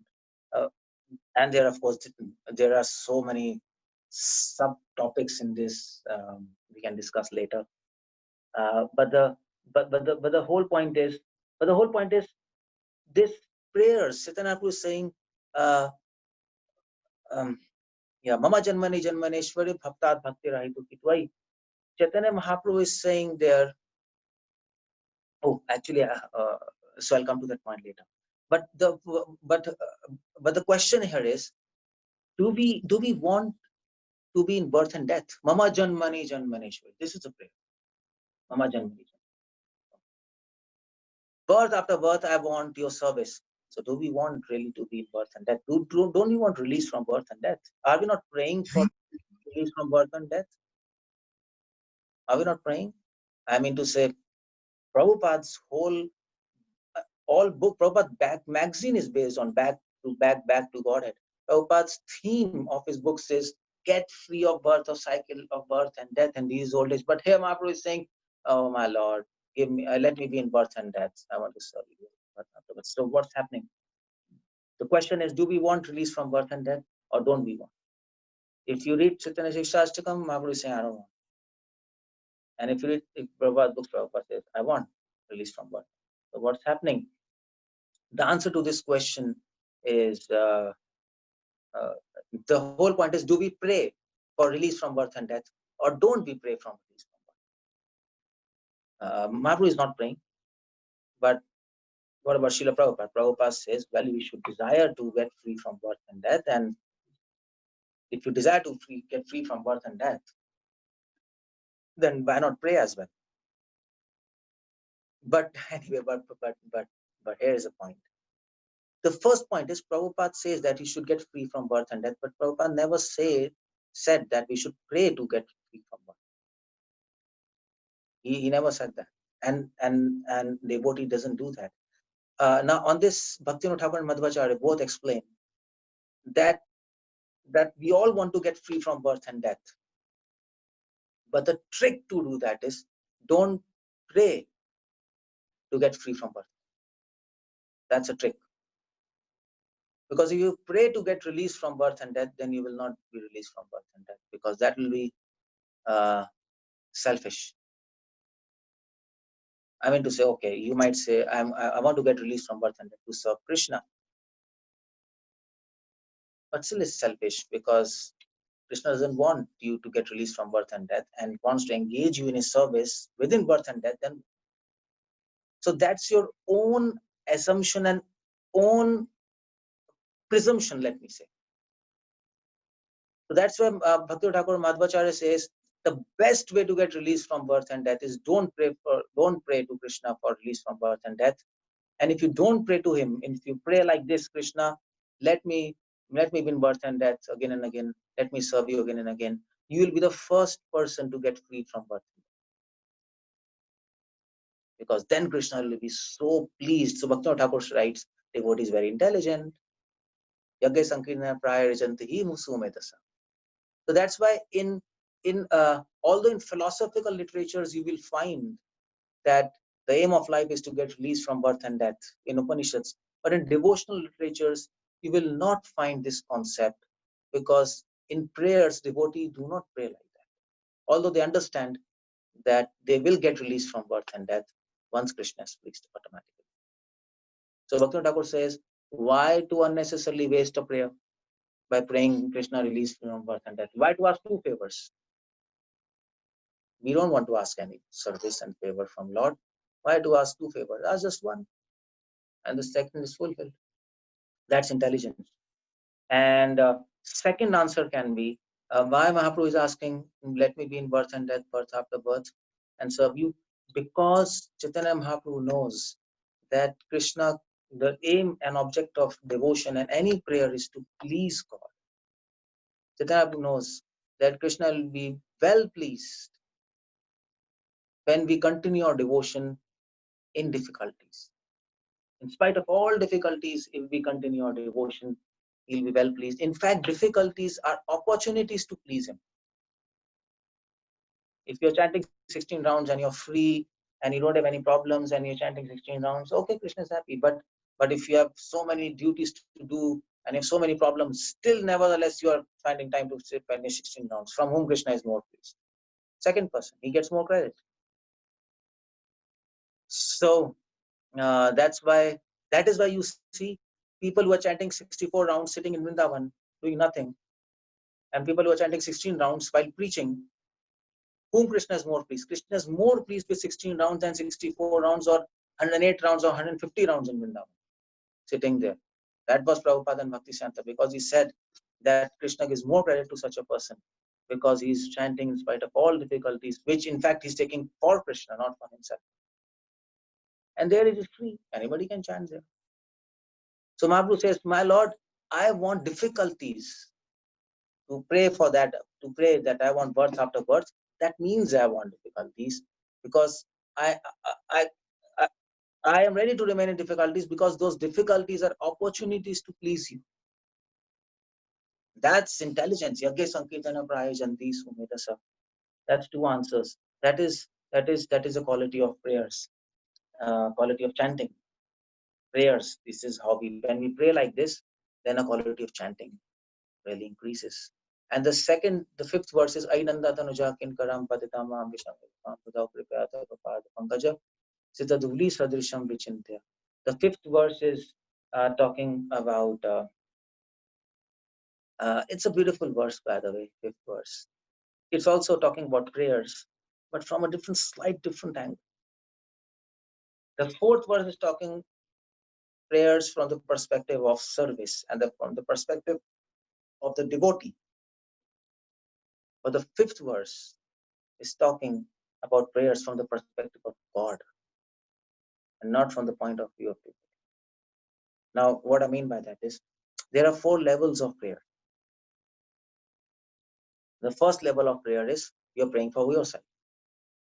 Oh my Lord, please make me pure. Please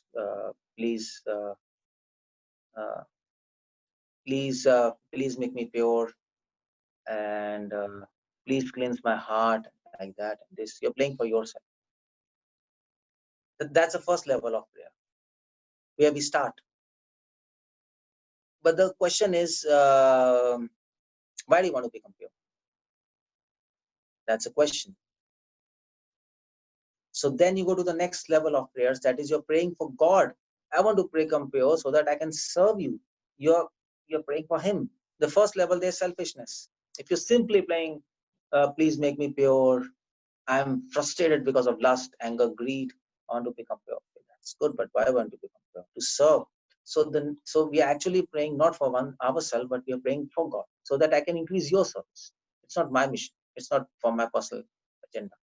So the next level prayer is you're praying for God. Now these 2 levels we understand very nicely. But the next 2 levels, that's almost impossible to understand without mercy of God, which is there in this verse. This verse is trying to take us to the next level. The first 2 levels are in the previous verse, but the next 2 levels are in this verse. The next level is you're praying for God's sake. You're praying for not just God, but God's sake. The whole idea is you're praying to God. You're not praying that you purify me and engage me in a service. You're praying, oh my Lord, let your will be fulfilled. I pray that. I might become pure or not become pure, it doesn't matter. Let your mission be fulfilled. That's my prayer. If you want to use me, well and good. If you don't want to use me, no problem. If you want to dump me in a black hole, that's okay. But I pray that your mission, your thoughts, your desires be fulfilled. That's for God's sake you're praying. And even higher level than that is you're praying again for yourself. Now you're praying for yourself because of separation. Now you feel so much separation, and now you're praying to God. Oh my Lord, oh my Lord, Ainanda Tanuja Kinkaram Patam Mahamishamam. Oh my God, please place me as a dust on your lotus feet. Why you're praying? Because you now know that Krishna becomes sad without his part and parcel. He's sad. Our sadness doesn't count much. When you're praying for God's sake, then you're feeling sad. You're feeling separation from God. You're okay, fine. Krishna, your glory and your mission should be fulfilled. But at this level, when you're again praying for yourself, please save me. Mahaprabhu is saying, please save me from this material world. Why is praying? Is it a selfish prayer? No. It seems like a selfish prayer. Please save me and place me at your dust lotus feet. It's okay, it's for service of God, but then it's again for oneself. No, it's completely from the point of view of God. Mahaprabhu knows that Krishna is feeling unhappy without his part and parcels. That is why he's praying, please place me at dust of your lotus feet, so that your sadness is relieved. To relieve separation of Krishna from us, to relieve sadness of Krishna from us. I told that devotion is the key is the sadness. So we have to nourish our sadness. But now the level of devotee is experiencing the sadness of God without us. And then this prayer makes a lot of sense. Otherwise, if this prayer is completely, it is mixed with selfishness. Ainanda Tanuja Kinkaram. I mean to say, we also pray like that. Oh my Lord, we have fallen in the material ocean of birth and death. Please save us. Yeah. So we can pray like that. But Mahaprabhu also praying like that. So there has to be some difference. Am I right? The difference is we are praying for ourselves, but Mahaprabhu is saying praying for God. So the first level begins with praying for oneself. The last level is also praying for oneself. But there's a very much difference. The first prayer is tinged with selfishness from our point of view. But the last level for oneself, praying for oneself, is from the God's point of view. And that's why Mahaprabhu uses I. I is what we say, it's an interjection. I is a word indicating extreme distress. Distress of whom? Of Ainanda Tanuja, of Krishna. Krishna, he is feeling. Ainanda Tanuja Kinkaram Patitam Mam Vishwame. I am your servant, my Lord. You're my master. If you're my master, you might be feeling so unhappy. Seeing your unhappiness, I am unhappy. So therefore, you place me at the dust, make me the dust of the lotus feet. That is a prayer. So this fifth verse is helping us to go to a different level of prayer, and helping us to go from the level of us to him. That the first two levels are in fourth verse. Next two levels are in fifth verse. Fifth verse is talking about how to pray with. Fifth verse is trying to bring feelings and a proper perspective in prayers, and that's the fifth verse all about. And so you see the point. This fourth and fifth verse are trying to help us develop a proper attitude, so that our quality of prayer increases. Trying to bring proper feelings, proper emotions, so that our quality of prayer increases, so that Krishna becomes happy. Then we advance, of course. If he becomes happy, our soul becomes happy. Ya Atma Suprasitati. We advance nicely. So, by the way, Lord Chaitanya is not praying in this verse. He's not praying, please, Lord, place me as a dust of the lotus feet. He's exactly not praying. If you look in this verse properly, he's praying, my Lord, please don't reject me. That's the feeling there. Please don't reject me. The feeling is, and that's why if you look Chaitanya Charitamrita, Siksastakam, Krishna Swami says when Mahaprabhu is reciting this verse, he's feeling fear in his heart. Bhai. There is shok, there is danya, there is bhai. So when you pray, you should have these emotions. You should have sadness, you should have humility, you should have fear. So this verse is talking what emotions should we have while praying. Such beautiful Siksastakam. What kind of what is a component of what should we pray? What is a desire of praying? What are the emotions we should have, accompanying emotions? We should have lamentation, which we began Siksastakam. We should have humility. We should have fear of rejection. That is why saying I means I am so sad, my Lord, and I'm very fearful. I is interjection, which is just like in English we use oh my Lord. It's a surprise. Oh means surprise. Or we say alas, it means sadness. Or we mean these are called these are technical called interjections. So there's I in Sanskrit, which means sadness and fear. So he's saying, please place me. He's saying, please place me as a dust of a lotus. Why is praying? Why is not praying? Please place me at a lotus feet. There are many answers for that. Of course, he wants to become servant of servant. But one way to look at it is that he's praying somehow he make me a dust of a dust or dust of a dust. The whole idea is don't reject me. So prayer without fear of rejection is not a good prayer. A prayer without a fear of rejection is not really pleasing to the God. So that's how Mahaprabhu teaches us how to pray, the quality of prayer. So that's about prayers. And then Kripya Tapapada, please make me. There are so many points in Siksastakam. I don't know where to begin, where to stop. But I mean to say, I don't want to add more points here and there because otherwise I lose you will lose a theme. I'm trying to make a theme of how on chanting and Siksastakam together, because that's the real theme, that's the real intention of writing Siksastakam. And here is a section of prayers which will improve quality of chanting. And then there are many other points there. But of course, I'm not touching. Maybe if I give Siksastakam seminar someday other, I would like to present Siksastakam from a very different point of view, because there are so many perspectives for Siksastakam. But now we go to the sixth verse. Now fourth, third, fourth, fifth, it makes abedya. Sixth, seventh, eighth, it is prayojana, goal of chanting. So the whole point is, what is the result of chanting? Now, somebody when I ask you, may be chanting for so much time, what is the result? How do you know that you're advancing or not while chanting? That's the whole question. Okay, I'm chanting for 20 years, Prabhu. So are you advancing? Yeah, well, I might be advancing. It seems like that because I've become senior and I feel good. I feel peaceful.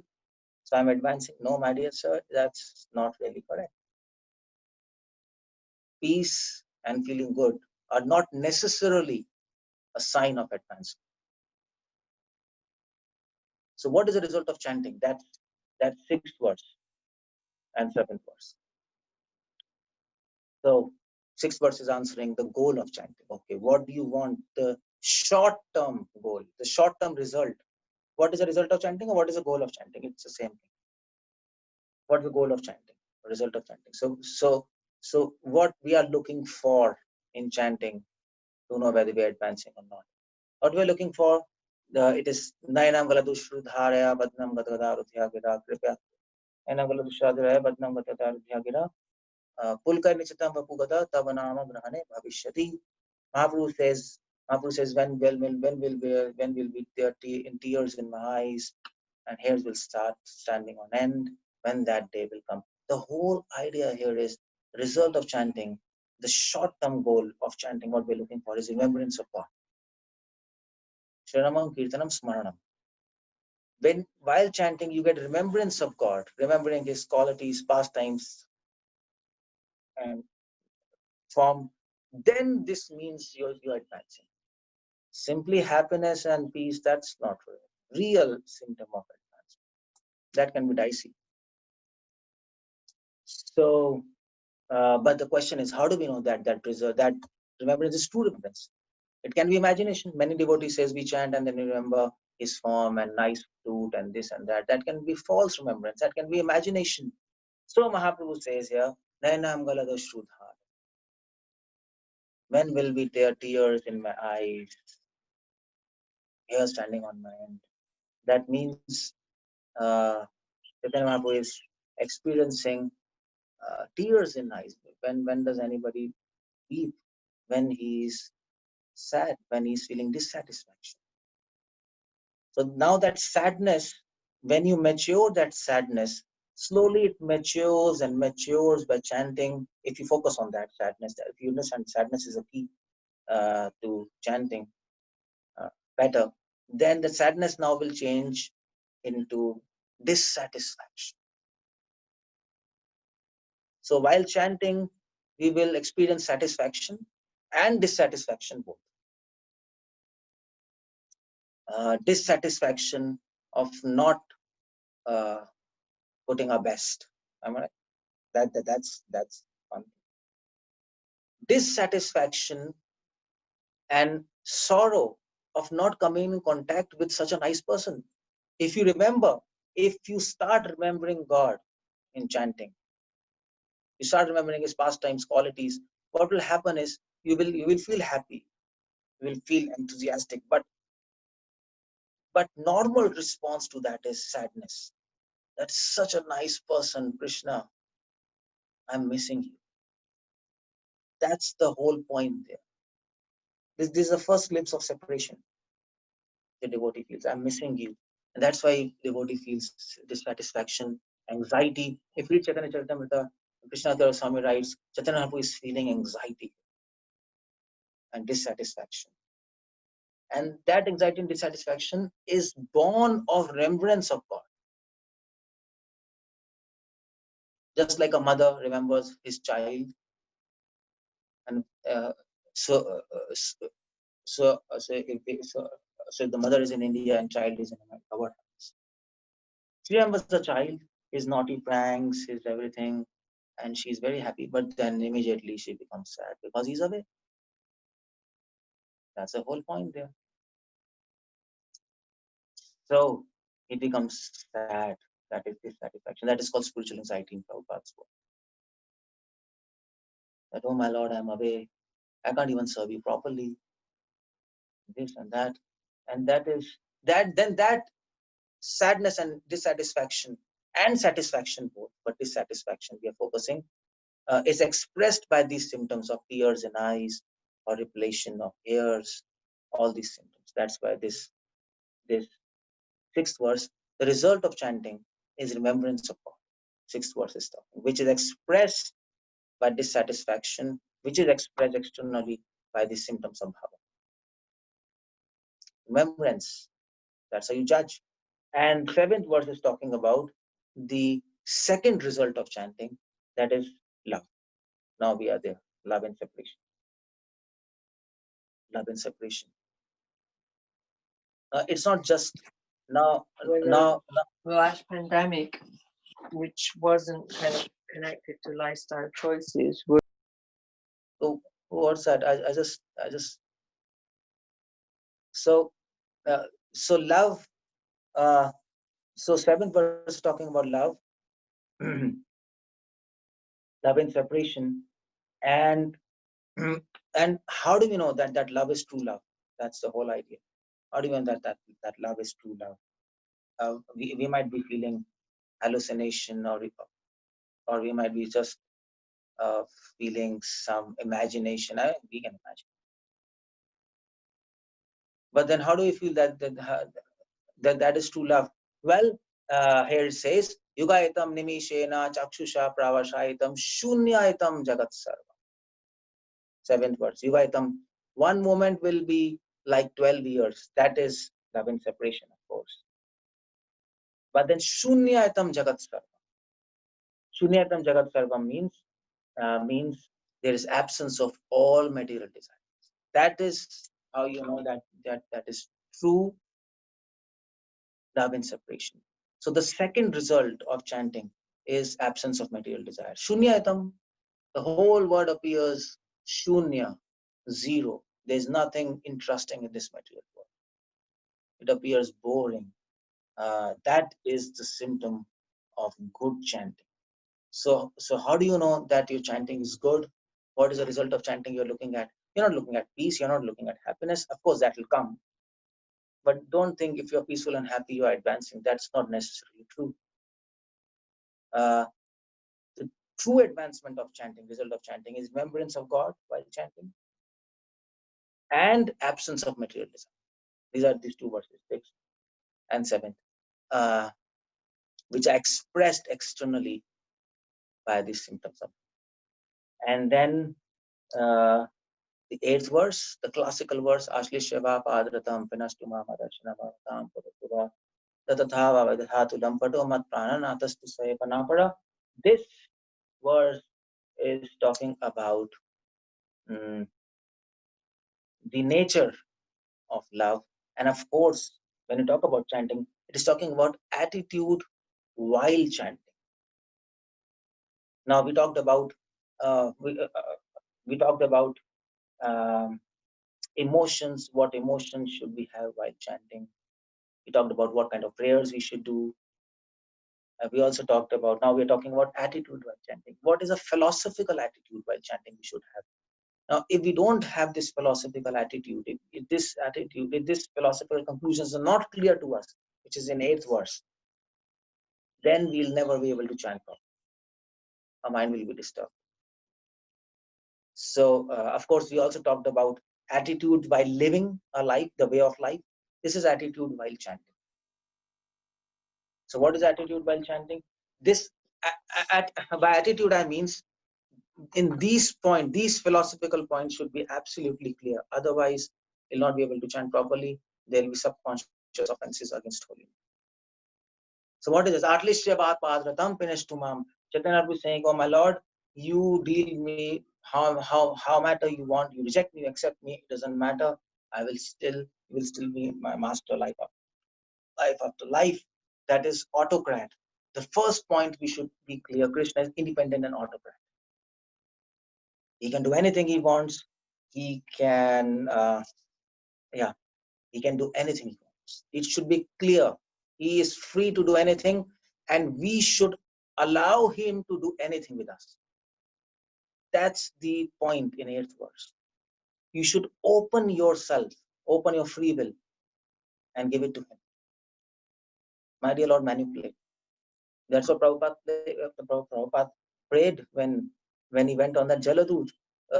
Make me dance like a puppet. He prayed like that. That means he's saying interfere in our free will. If without this attitude we chant, while chanting what we are saying, while chanting we are saying engage me in your service. That means, in other words, we are saying, Krishna, you're free to engage me in your service in whatever way you like. We are free. You can manipulate us. We are open. We will not resist. That's the whole point there. We are not going to resist. That means the concept of independence. Then you will enter chanting properly if this attitude is there. Second point is selflessness. I told you we should be selfless.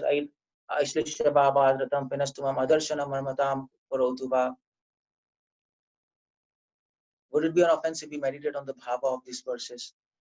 No, it will not be offense. You can meditate on the bhava of these verses by chanting. That in fact, Bhaktivinoda Thakur recommends that. And anyway, you can ask. I'll just finish this. So selflessness, you should completely selfless. That is in the 4th line.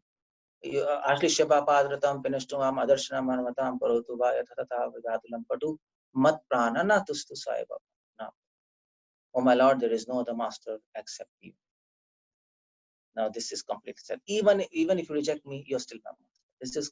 This is a selfless service. Am I right? Who wants to serve anybody without getting anything? This is a selfless service. In fact, This verse is holding the key to us, the spirit to serve. That's what I was talking. This Siksastakam is talking about how to chant, how to pray, and how to serve.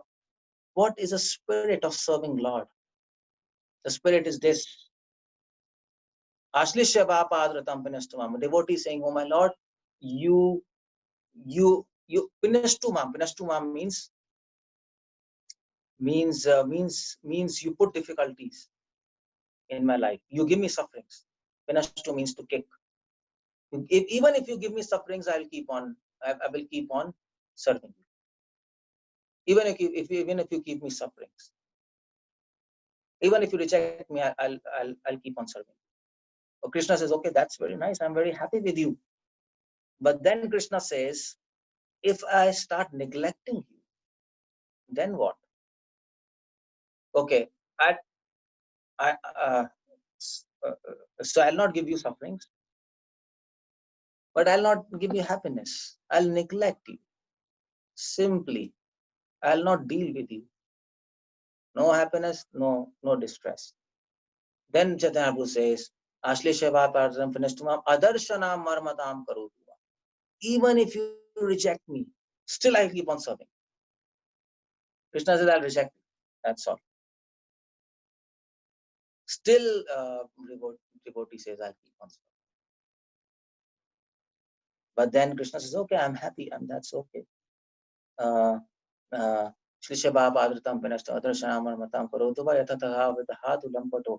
And then Krishna says, okay, no problem. I'll not even neglect you. I'll not even reject you. I will send you to hell. Will you serve me now? Will you serve me? Now, what's your answer? Mahaprabhu says, oh my Lord, you're lumped. You can do anything with me. Still, I'll keep on serving. If in exchange of service, if you send me to hell, no problem. I don't mind. I'll still keep on serving you. Still, you are my master.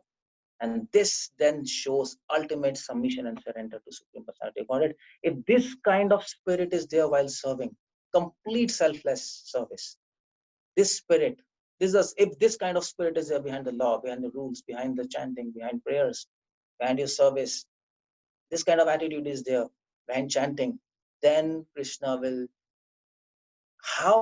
not be pleased? But of course, this kind of spirit comes after a lifetime of practice. And Krishna will even test you. Okay, you are speaking. Even if you give me sufferings, I'll serve you. Krishna might give you sufferings. Okay, let me test you. Let's see whether you're speaking, you're joking, you are what you're doing, whether you're speaking truly or not.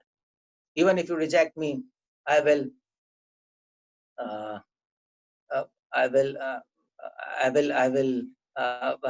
still serve. Krishna might reject you. Krishna will not respond to you. And then Krishna might actually play tricks on you, and still you keep on serving. So he might test you by doing all these things. But still, if you keep on serving, then you are a true devotee. And and that's why it is said. So when you pray, it is said, prayer is not words, prayer is action. So many saints, they have said. Prabhupada also said, it's not exactly this point, but point is, prayer is not words, prayer is actions. Prayer is expressed by actions, not by words, true prayers. So this is a spirit of service. This spirit of service, when Krishna sees, he sees that you're praying every second to him. This is how you pray every second, through your actions. You can pray sometimes through your words, but if you want to pray every second, you pray through your actions. And then the words automatically, spontaneously arise. They spontaneously are expressed. So the prayer by words is the foundation of prayer by words is prayer by actions. From that platform of prayer by actions, a born prayer, the prayer through words. That's how this 8 verses there. This is all about Siksastakam. not all about Siksastakam, of course. The Siksastakam is infinite, boundless. But we have touched one angle of Siksastakam, where I've connected chanting with Siksastakam, prayers, and spirit of service, and of course, the emotions and feelings. Uh, what a devotee, what a normal response should be there. Emotion and feelings when you approach the Supreme Personality. So anyway, thank you very much. I think it's 6:40. I like to end here. If anybody has any questions, because session is till 7:30, and after offering the prayer, what should our consciousness be? After offering the prayer, what our consciousness should be? After offering the prayer, I told you, the whole point of devotion is to focus on sadness. That's a key. And that's what Mahaprabhu says. After offering the prayers, Mahaprabhu is more sad. If you read Chaitanya Siksastakam, in fact, Siksastakam ends until Leela 20th chapter 65th verse. It is Krishna Swami says, Prabhura Siksastak Shlok Jai Pade Shune Krishna Prem Bhakti Tar Bade Dene. Anybody who hears Siksastakam daily, his bhakti will increase day by day by day. After you offer prayers, you become more sad. Why? Because you start thinking whether my prayers are being accepted by Krishna, whether they are heard or not. Most likely, it will not be heard by him because I am so sick. So you become sad, and then you pray again. And you keep on praying until it is heard, until he hears your prayers.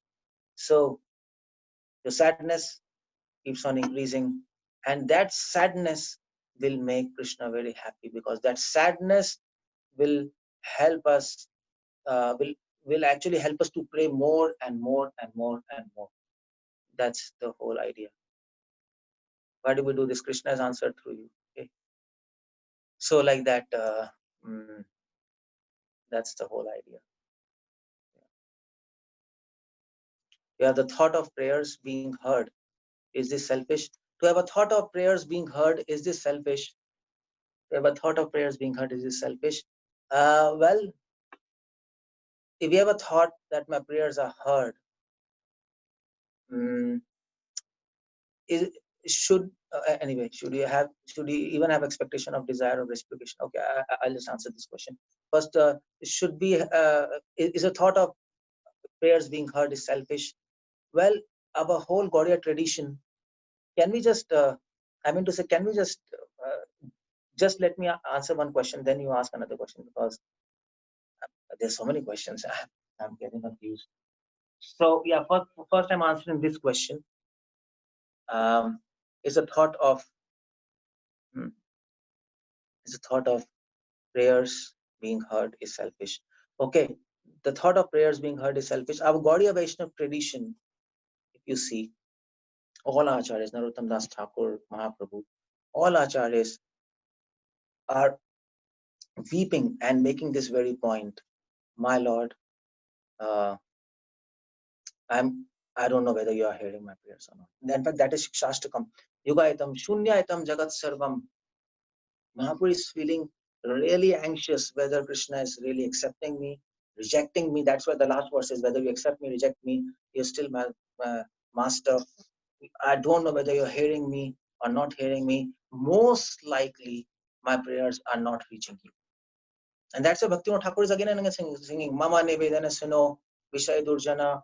Now, nobody in the song they are saying that my prayers are being heard by him.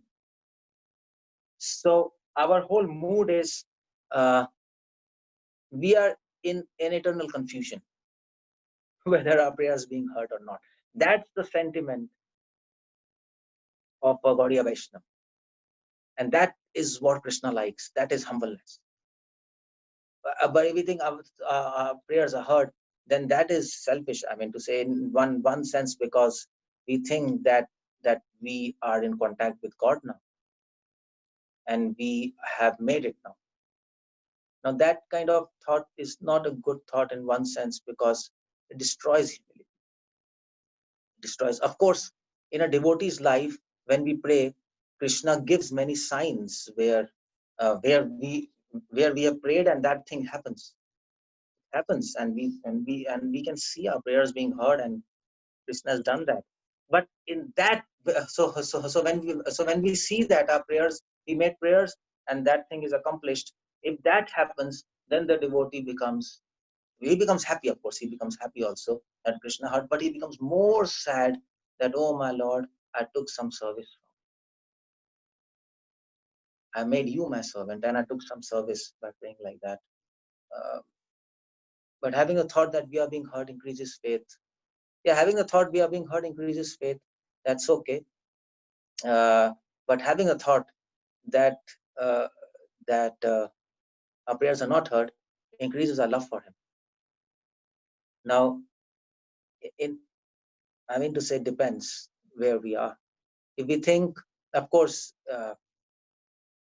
if we have a thought that our prayers being heard increases our faith, but then it is not really nurtures our love, especially love in separation, where we want to reach.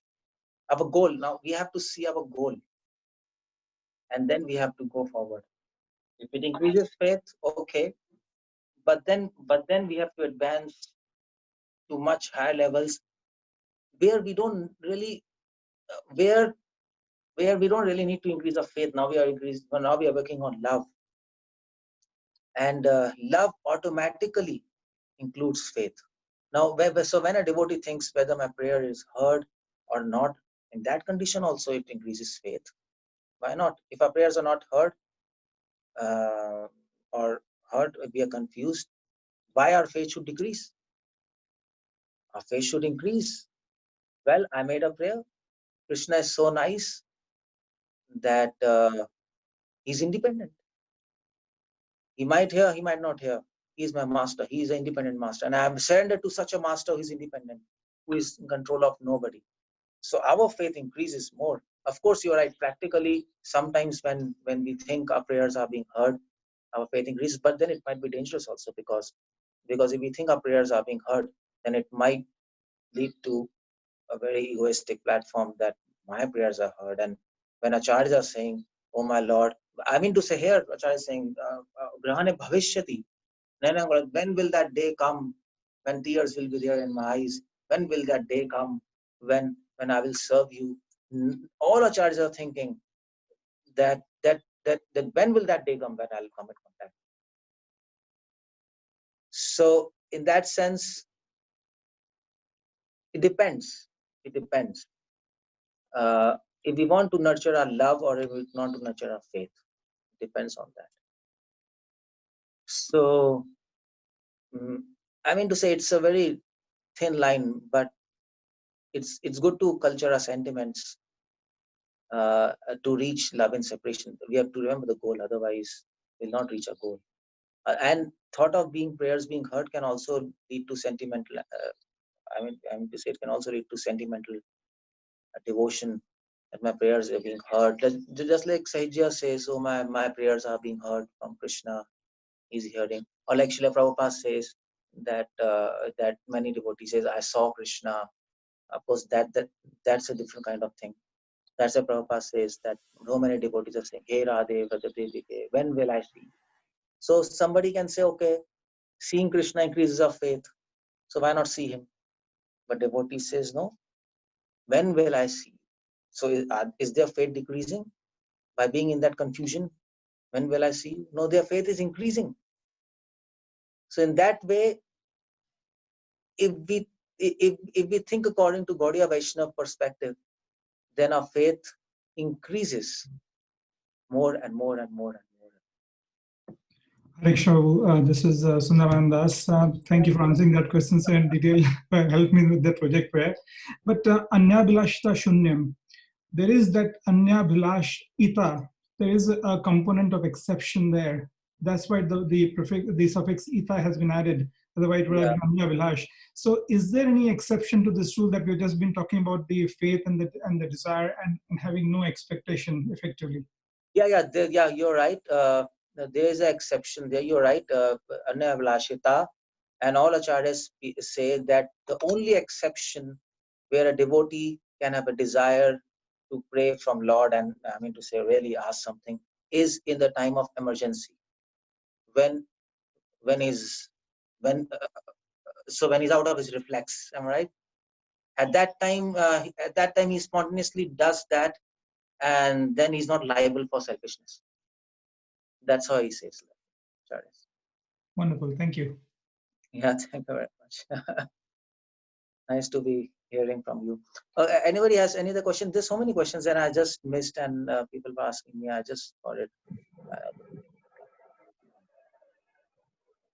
Hare Krishna. You can open in chat window, Prabhu. In chat, How there will be. how to do that? You can click on more. There's an option there. There are three Okay, here. dots. Yeah, you can see in the chat, please. Yeah, there are so many people sitting, but then who is asking? How do I know who is asking? The name is mentioned from the person who is asking. If you click on chat at the bottom, Prabhu, it's Yes. got their names on. Okay, Yeah, their names are. so is somebody asking now or what?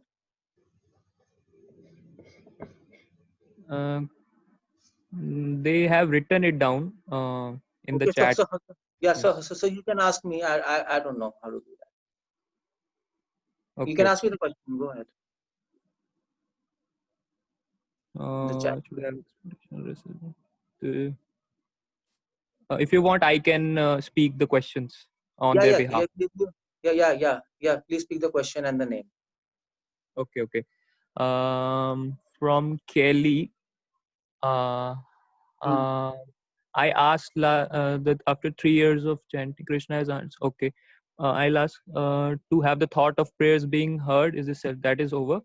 And then should you even have the expectation or desire of reciprocation from Krishna? It's from Hima Nataji. Should you have a desire for expectation of reciprocation from Krishna? Yes, we should have a desire for reciprocation from Krishna. Of course, we should have desire. I mean, to say all acharyas are desiring and yearning to have a reciprocation from Krishna.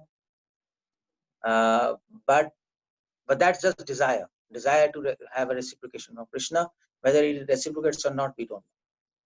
But that desire should be there. But then one thing is that desire should not be for a selfish motive. That's, you see, at higher level, it's very dangerous to go at higher levels. That's why all acharya says proceed step by step. Pradurbhave bharvet krama. Rupa Goswami says everything comes step by step. Otherwise, it can become chaotic conditions. So yeah, we have desire for expectation, but then that desire for reciprocation should be at higher levels, because at lower levels we are selfish. We are desiring for ourselves, for our own happiness, and then it can be a real problem there. So this desire for expectation comes in. So this expectation for reciprocation, this comes at higher level, at the level of lalsamai pratna. That's why Rupa Goswami divides prayers into three: some pratnatmika, dhanamaya, and lalsamai. So this expectation for reciprocation, that comes in lalsamai. And Rupa Goswami says, until unless you approach the platform of asakti and bhava, don't do lalsamai prayers. Don't have a desire for expectation for reciprocation. Simply submit yourself.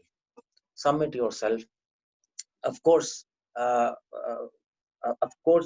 we have a desire that Krishna will someday reciprocate with us.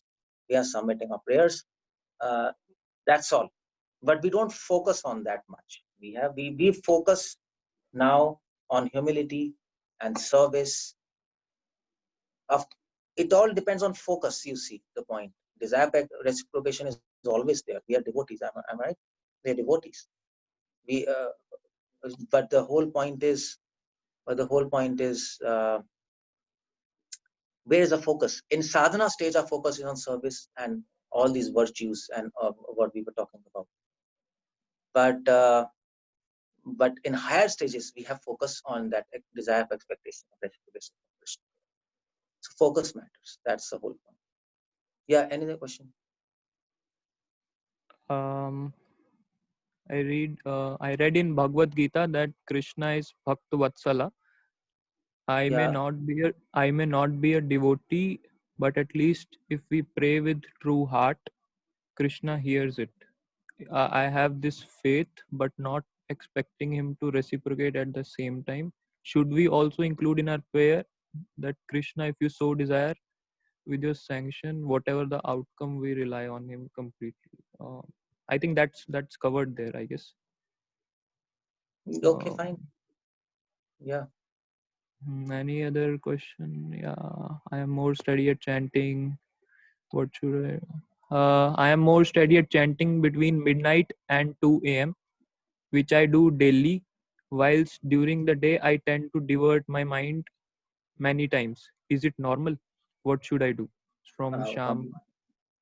It's I from don't think so. Sham. Yeah, I don't think so. It's normal if you chant in 12 to 2 o'clock in the night. It's better to chant in the morning time, isn't it? In the late night, it's all tamogun and we can't chant properly. It's good to go with nature so that nature helps you. Our whole principle is anukula se sankalpa, pratikula se varjana. So nature wants to help you. Why not let her help us and assist us in serving Krishna? Let us be friends with everybody, am I right? Let us go together to Krishna. Don't start fighting with others. So Prakriti is a devotee. She's a Vaishnavi. So let us get in tune with her, and that's called discipline. Why we are being disciplined? So that we get in tune with nature. And God, Krishna has made this times, goodness, ignorance, passion, goodness specifically for devotees. He actually he has. So what's that comment? They say That it's because my Guru Maharaj chants around this time online, so I follow his timing. So then his time might be different in some different country. Am I right? Then probably this devotee is sitting in some other country. Yeah, there And might be some time zone yeah, different. time zone different. But then you have to be a little wise. That's good. I mean to say, if he's ending in morning, you're ending in night. That's not a good thing. The whole idea is to become a pure devotee and to advance. So it's good to chant at proper normal time. You record at that time and then chant with him later. That will be I think more appreciated by a Guru Maharaj. You can ask him. I think that will be more appreciated, because otherwise you will spoil your health also. One day you'll spoil your health. That's a time for sleeping. The body has its own laws. Your machine, this machine will get spoiled. From 12 to 2, you should be sleeping according to Ayurveda. Specifically from 12 to 2. If you don't sleep, then you become unhealthy. That's the whole idea. Yeah. Okay, so what else? Otherwise, Hare Krishna. Other questions? Krishna hears it. I have this faith, but not expecting him to. Should you also include a prayer that Krishna, if you desire, with and this, I sometimes use the feelings I have experienced in life, such as missing my child. That's the last question there. That such as missing my child and feelings of yearning. So that should be applied to chanting. Just how you miss your child, similarly we miss Krishna. Yes. So Krishna is purposefully arranged in this material world so that we all come together and are separated. So that we have this feel, what do we mean by separation? And so that we can understand, this is, if you multiply this separation million times, that separation is felt by Krishna for us. So that's okay. Yes. Thank you very much. Okay, so I just wanted to ask you that how do we make our prayers more powerful, and also that when we have difficulties in praying, how do we overcome that? And finally, the components of prayer, having praise to the Lord, the gratitude to Him, and requesting forgiveness. Is that part of Siksastakam philosophy also? Okay, so what's the first question? Your first question was how to make your prayers More powerful. powerful. Or in difficulty. How do we pray in difficulty? Yeah, okay. How do we pray in difficulty? That's a good question. How do we pray? I mean to say the first point is preparation. Precaution is better than cure. If you're not prepared, then it will be very difficult to pray in difficulty. It's because when difficult times come, generally our survival reflex, it comes in, and we just completely forget praying, and we are just completely in ourselves. So that is why all saints in all traditions, they focus more on preparation to pray rather than prayers. And that's why there's so many books in traditions written for how to prepare yourself to pray. So many spiritual exercises are there in many traditions. In even Bhaktivinoda Thakur's Bhajan Rahasya, that is a preparation to pray, so that when that time comes, we don't like fall off in a survival reflex. So that's one thing, preparation. And when that time, if you're prepared, then it will happen. Second thing is, or of course, when the time comes and if you're not able to pray, if you're not prepared, then the best thing is at that time is then devotees. We have to take help from some devotees who can actually give us confidence and help us to pray at that time, like that. And the second, so what's the second question? I just forgot. So just as including as a component of prayer, praise to the Lord to start with, to express our gratitude and then request forgiveness. So these three aspects in that prayer, how does it fit into Siksastakam prayers philosophy? Well, express our gratitude to whom? To the Lord for being there for us. Express our gratitude to the Lord and asking for forgiveness. And praising Him. And also praising Him. Okay. Yeah, praising Him, of course. The first verse is praising Him and His holy name. We all understand. Of course, whole Siksastakam, all verses are praising Him directly or indirectly. Because it's all, as I told, prayers are for God's sake, and Mahaprabhu is. But of course, we might not realize at this level how, for example, sentiments of separation is praising Him. Now, these are sentiments of separation. Bhaktivinoda Thakur writes that a woman looks beautiful when she's ornamented. So a devotee looks beautiful when he is ornamented with the mood of separation. And that's why Mahaprabhu is saying, bring this mood of separation so that you look beautiful in the eyes of God. So in that sense, you are actually praising and glorifying Him. And then gratitude, I don't know, I have to think about expressing gratitude. How does it really fit in that? But of course, should be there. And then ask, gratitude. Yeah, Nam Namakari Bahuda Nija Karva Shaktis. Karbar Padani Amadesmarana Kala Eta Adrishita Kripa Bhagavan Mamapi. I explain. So there's so many names you have given, and these names are there which can help us to approach you, so that we are expressing gratitude to Him. That although you are unapproachable in Upanishads and Vedas, you've given a way through your holy names to help us approach you. So we are expressing a gratitude. Nice. And asking for forgiveness. Of course, that's there in the I think in the, maybe let's say where should I say that? I have to think about that. Asking for forgiveness. Can we misuse our prayers? Misuse our prayers? What's that meaning? Just turning it around this, we pray, as you said, we should not have expectations. So in our minds, when we pray, we sometimes just go to the waiting room of the Lord and just wait there. But in our mind, can we misuse this concept? Can we be too dependent? Can we take some out of it? Of course, yeah, you're right. I mean to say, all these Sahajiyas, they misuse prayers. That is Sahajism. Sahajism is basically this fact that they're misusing prayers to actually bring God under their control and actually exploit him for their own selfish benefits. So there, I mean to say, if you go to Vrindavan and Radhakund, all these sages, they are actually praying 24 hours, all these Raghunath Das Goswami, Stabhavli and this and that. But actually their whole motive is selfish, and their whole motive is to actually make Krishna as their order supplier.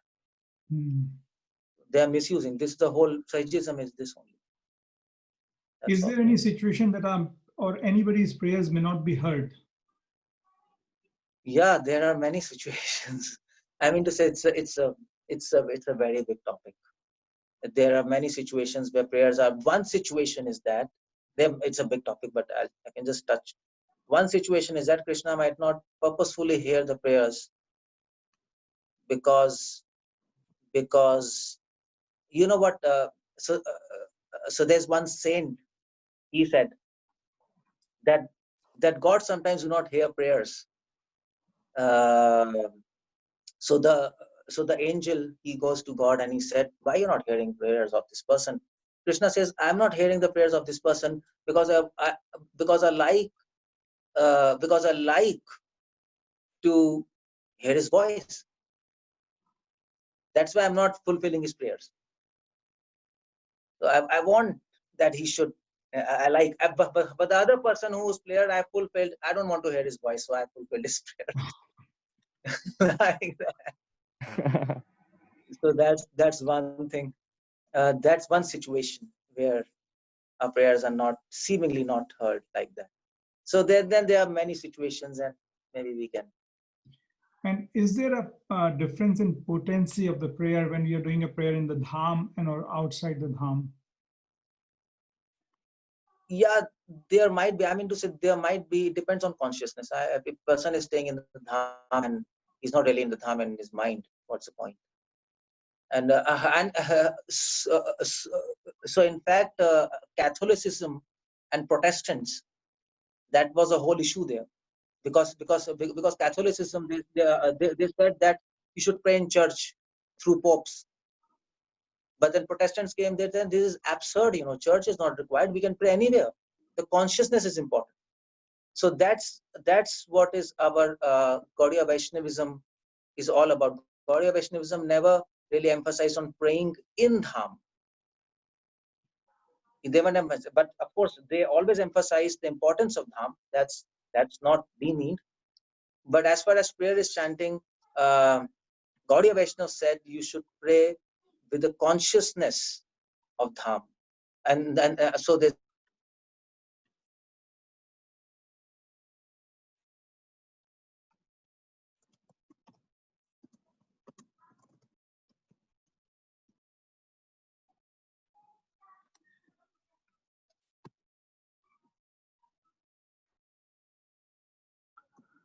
Hare Krishna. Prabhuji's video has seemed to stop Can you working. message? I think it's coming back. Haribol Prabhuji, can you hear us? Keshavanand Prabhu?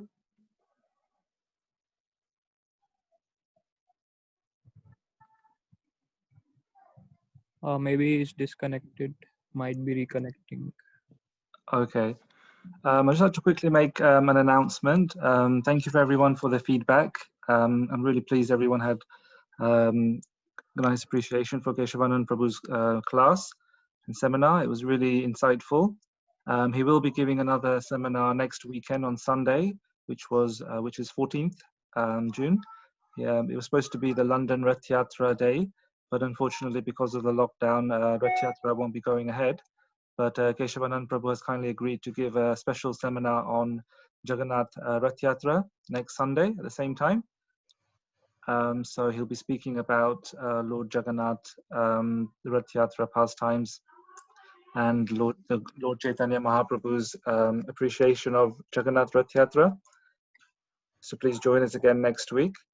What time is that, Prabhu? That will be the same time, 12 till 3. Thank you.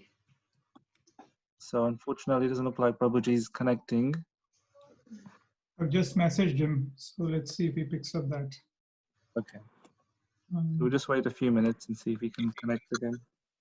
Prabhu, is there a recording for this? I know that you're recording it, so how can we obtain the recording? Yeah, we'll be adding this to the London College of Vedic Studies YouTube channel.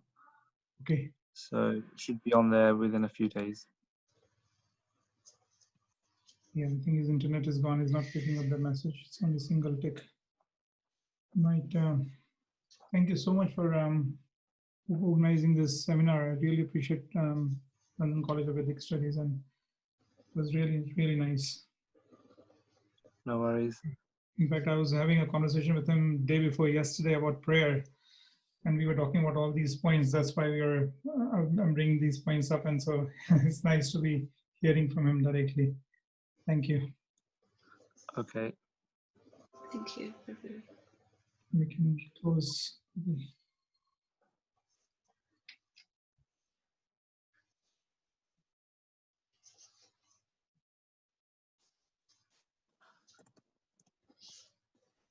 Yeah, I think he's truly gone. Thank you.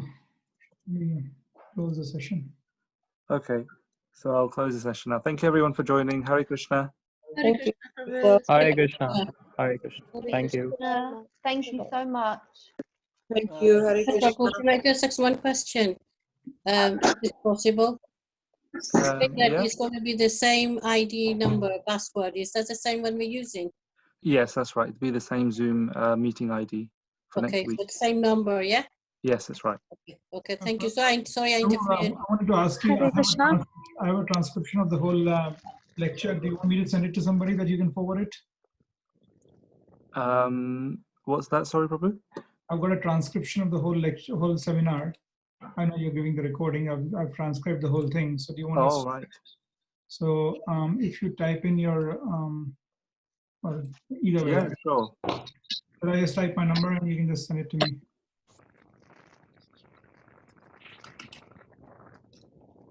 Want to do transcription?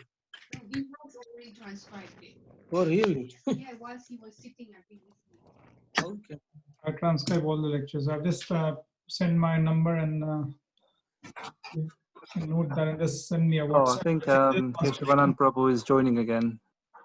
Oh, wonderful.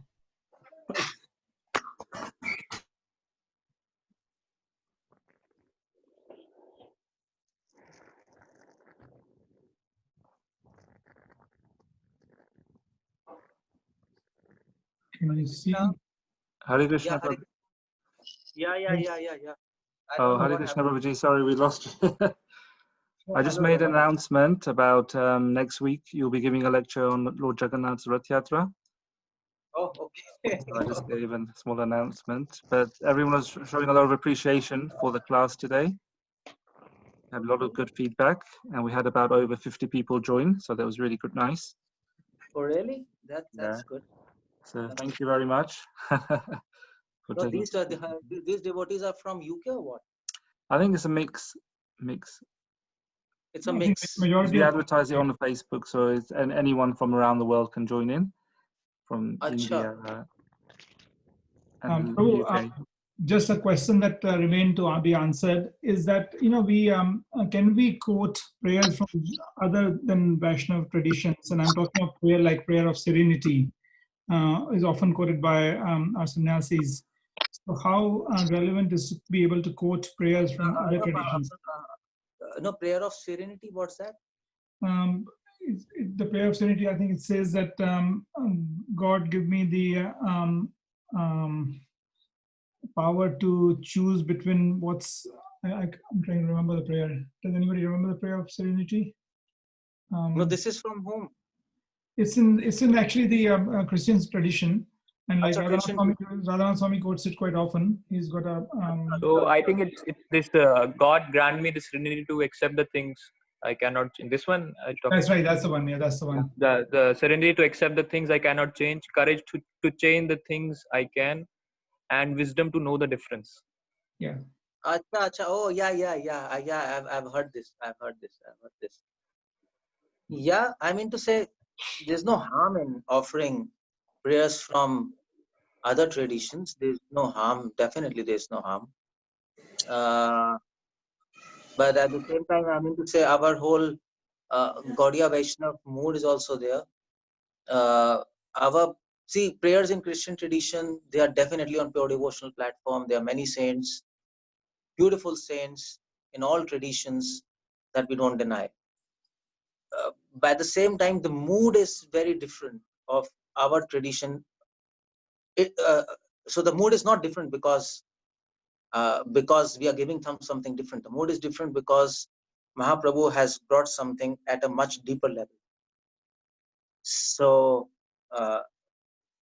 the ocean is same. I mean, the ocean is love, but it's the same ocean but different depth there. So that's why we can say the prayers, but we have to understand. But we should know with what mood we have to offer. Otherwise, there can be conflict in the mood of Gaudiya Vaishnavas and other traditions. So the wordings might be same, but what's the mood you carry? That's what matters. Whether that mood is matching a Gaudiya Vaishnava tradition or not, because the Gaudiya Vaishnava tradition has, see, all traditions, they have specific mood and specific relationship with God. Just like Christ, he has relationship of servitude. Prophet Muhammad, he has relationship of friendship. Our relationship with Krishna is very different if we really talk about goal of Gaudiya Vaishnavism. And we have to keep in view of that goal always. Although we are very away from goal, but the goal should be there. Otherwise, if we lose a vision of goal, we will never reach it. And that's why Bhaktisanta used to say, keep your foot on the ground, but eyes on the sky. So we can say, no problem. These are very nice prayers, but it all depends what mood you will carry behind those prayers. And that will matter whether we are achieving a goal or not. And then there was a point around individual versus collective prayer. So like Sankirtan versus chanting. Again, whether, what's your view on that? Well, both are same. I mean to say, whether you chant or whether you chant collectively, Sankirtan, both are same. Again, it depends on consciousness. If we're chanting alone and we are just messing around with the mind, what's the point? And if we're chanting together and we are simply seeing some people else, Mahaprabhu never differentiated in any of them. By the same time, Chaitanya Mahaprabhu said that you should have a quota of chanting and then you have to do Sankirtanam. So it's a duty to chant a particular quota, but then we can't differentiate. We should not differentiate between both of them. That's the whole idea there. Thank you so much, Babu. I'll be sending you, just WhatsApping you the transcript of the whole seminar. I've just done it, so I'll send it to you anyway. Okay, that's great. That'll be helpful for me also. I'll be using it in my project of prayer anyway, so all these points. So thank you so much. Really amazing. Yeah, Hare Krishna. Thank you. So yeah, so Pritesh Prabhu, what's up now? Yeah, so thank you, Prabhuji. We'll end the meeting. I've already made the announcement for next weekend's seminar. So thank you for taking the time out today, and it's very insightful. Lots of really nice nectar. So the next seminar is from 12 to something. What was the time? We can. I was going to do the same time, but if you want to do it a bit shorter, maybe 12 till 2 or something. No. This time is good for me. Okay. It's the same time. Yeah, UK time it's 12 till 3. I think in India it's 4:30. So then it's 4:30. 4:30. Yeah, we can keep it as that. Okay, thank you, Prabhu. Okay. Thank you, Prabhuji. Thank you for taking the time out and speaking to us. So Jay, Hare Krishna. I'll end the meeting now. Hare Krishna. Thank you, everyone. Thank you. Hare Bol. Thank you. Hare Krishna. Hare Krishna. Hare Krishna. Hare Krishna. Thank you. Hare Krishna. Hare Krishna. Pranam. Hare Krishna. How do we